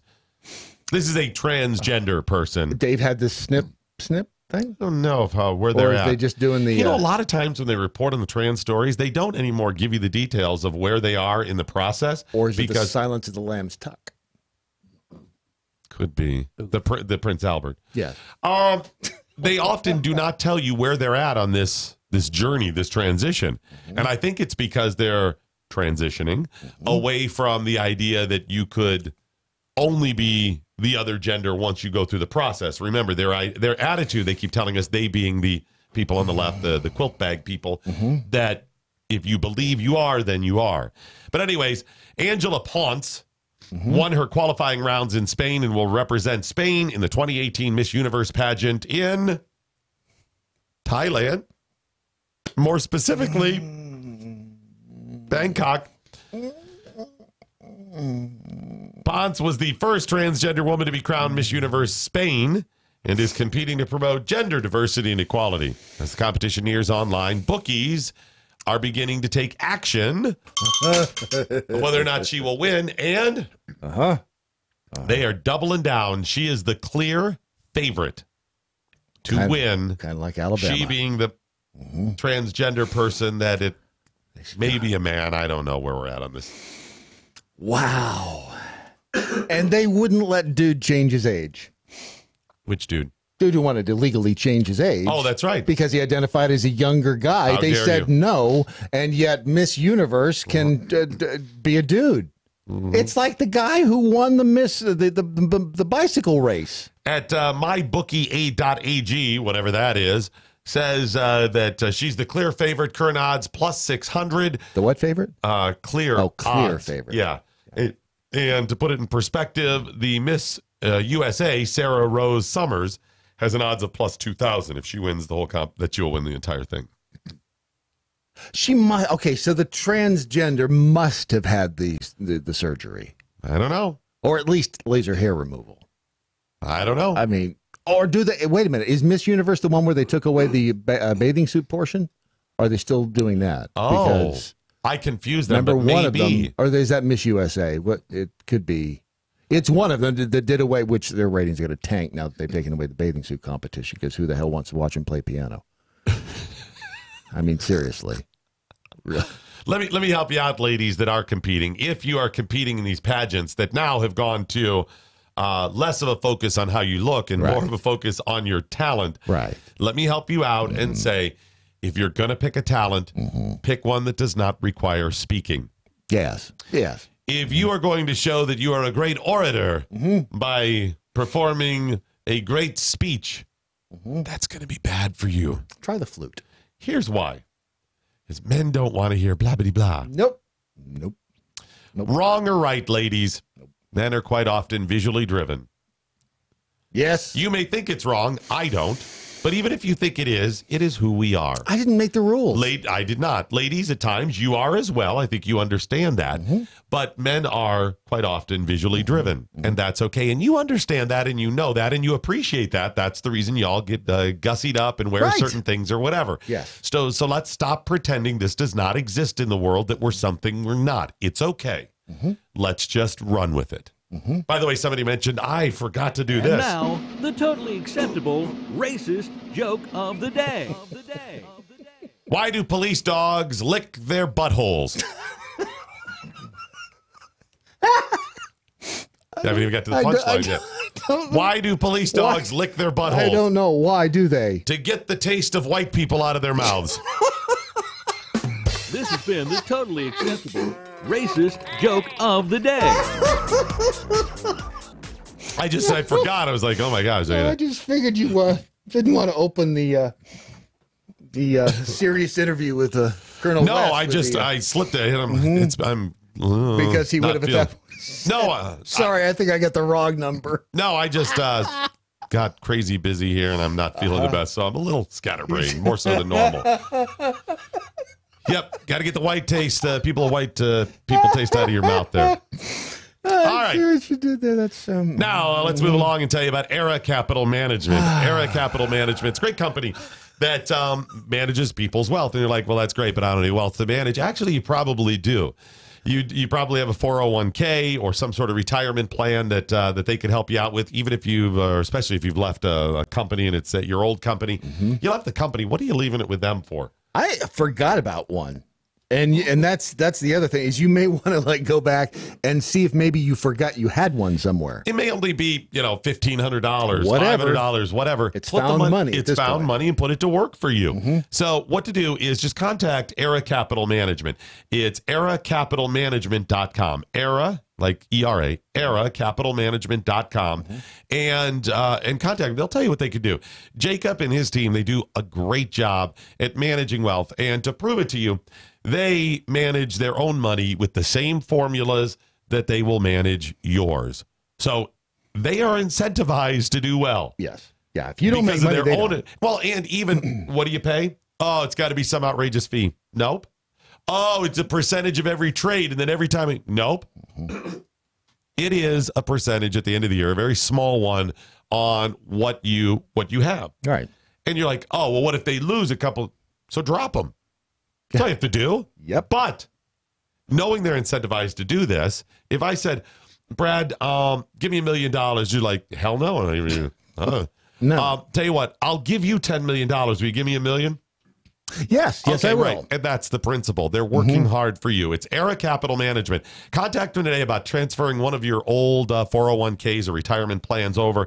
Or if you need somebody to help you investment ideas or whatever, if you do have a couple grand, 10,000, 100,000 in the bank, and they're going to do it right. Start now. Well, one of the best things, they're advertising in this platform. Yes. It's not just about helping our advertisers. Likely they're people who get it, and that's what you have to remember. If they're here for a while, and Jacob and his team, they've listened and supported us in the past. They get it. That's the type of people you want to do business with. Yeah. EraCapitalManagement.com. EraCapitalManagement.com. What do you mean it's last call? All righty, that is it. Ladies and gentlemen, the end of your Daily Mojo. But before we go, as always, let's find out what we learned today. We learned illegal entry is both a criminal and civil violation. It's also rude. It's also $20, same as downtown. We learned Brad cannot eat frosting without a cake chaser. There's nothing wrong with that. Nothing at all. Did I pass judgment? I made a statement. It's very cultured. Also learned that white people taste bad. Just ask the police dogs. Do you like that one? I kind of sucker punched you with that one. Bradley J. Staggs, what, if anything, did you learn today? I learned that when Alexandria Ocasio-Cortez looks in the mirror, she sees Mazie Hirano staring back at her. I learned that if... no, I didn't learn that one. I learned that Doc enjoys eating Freddy's custard. I do, but not as much as I enjoy eating Andy's custard. Yeah, well, I like Freddy's burgers better. No judging. No judging whatsoever. I learned that you can separate an Oreo cookie parts, but you really shouldn't separate two dependent sentences. Sorry about that. Triggered you with the, yeah. Okay. And they just, in the MeWe chat, they just hammered me. So I just, I mean, who doesn't enjoy a good hammering every now and then? But, yeah, I deserve it. And finally, I learned that we need true, authentic heroes for the country to move forward. We do. We really do, and I don't know and where I would they like are. to present somebody that could be an inspiration to a lot of people. A man that I have long admired for his commitment to freedom and also basic libertarian values and capitalism. A man that I respect as much as any man that I've ever met. And his name is... oh, that's Ron. That's... Ron. Yes. Yes. Ron. What are you telling me? I know it's Ron. It's Ron. Ron Phillips. Ron. Yes, Ron Phillips. Yeah, thank you. That's him over there. What, if anything, did the listeners learn today? Well, over in the MeWe chat room, they learned several things. Colonel West is right. What they're really saying is you can't do it without me. Me being the government and elitists. There you go. By the way, I'm not playing around anymore with this. You're a nationalist or a globalist. Stop it. I'm neither. And Jill Hole says the Doc Thompson's women tolerate thongs in the same way that men tolerate women. Just do it. Yeah, that's what I'm wondering. Yeah. Well, Brad's going to try. So wait a minute. He doesn't want to buy them. So if people send you that. thongs, you'll wear them then? For a couple of weeks, good. He's on record, folks. Sorry, Let's you can't just, back out now. move on to the Twitter over here. The Steve42, visible panty lines. There's porn for that. You know what? There is. And granny panties. That's just Here's weird. what you want to Google. That's weird like feet. What you want to Google is panty lines, blue waffles. No, you really blue don't. Panty line waffles. What's the phrase? You really don't. You really don't want to. Don't Google that. Right? Remember. Count it down. 3, 2. Somebody's screaming. Don't Google that. Stinky learned. He's not joking. Don't do that. You know who would have liked capitalism? Hitler. Ricky Banyan. Oh, you're right. You like capitalism? I do. You like money? I do too. Let's see here. It's funny. You hear that, and it's almost like it taints the entire project. Doesn't it, though? I see what you did there. And over on the Facebook, Joanne answered the question, when is it time for her to stop wearing a thong? Yes. And by her, she means women. Depends on how many Oreos she eats. And that right there. So the time or the point at which you stop wearing a thong is in direct proportion or relationship to the number of Oreos you consume. That's it. It's funny you chose proportion as a word there. You write that? See, proportion as the Oreos. Wow. Just saying. Wow, that's some highbrow math formulas there. Me, I'll stick with frosting. Hey, I need to get the new numbers on procrastination. We'll do them tomorrow. What else do we have coming up? Okay. What does Matlock have coming up? Oh, that thing? Sounds great. Yeah. All right, remember your Daily Mojo is today Ron Phillips production. I thought Phillips was the middle name. No, that's Ron Phillips over there. So production means like the service. Yes, the Ron Phillips production. Sic Semper Tyrannis. Good night, Steve Cannon. Wherever you are. Anya, now you go home. You know who loves Matlock? Nobody.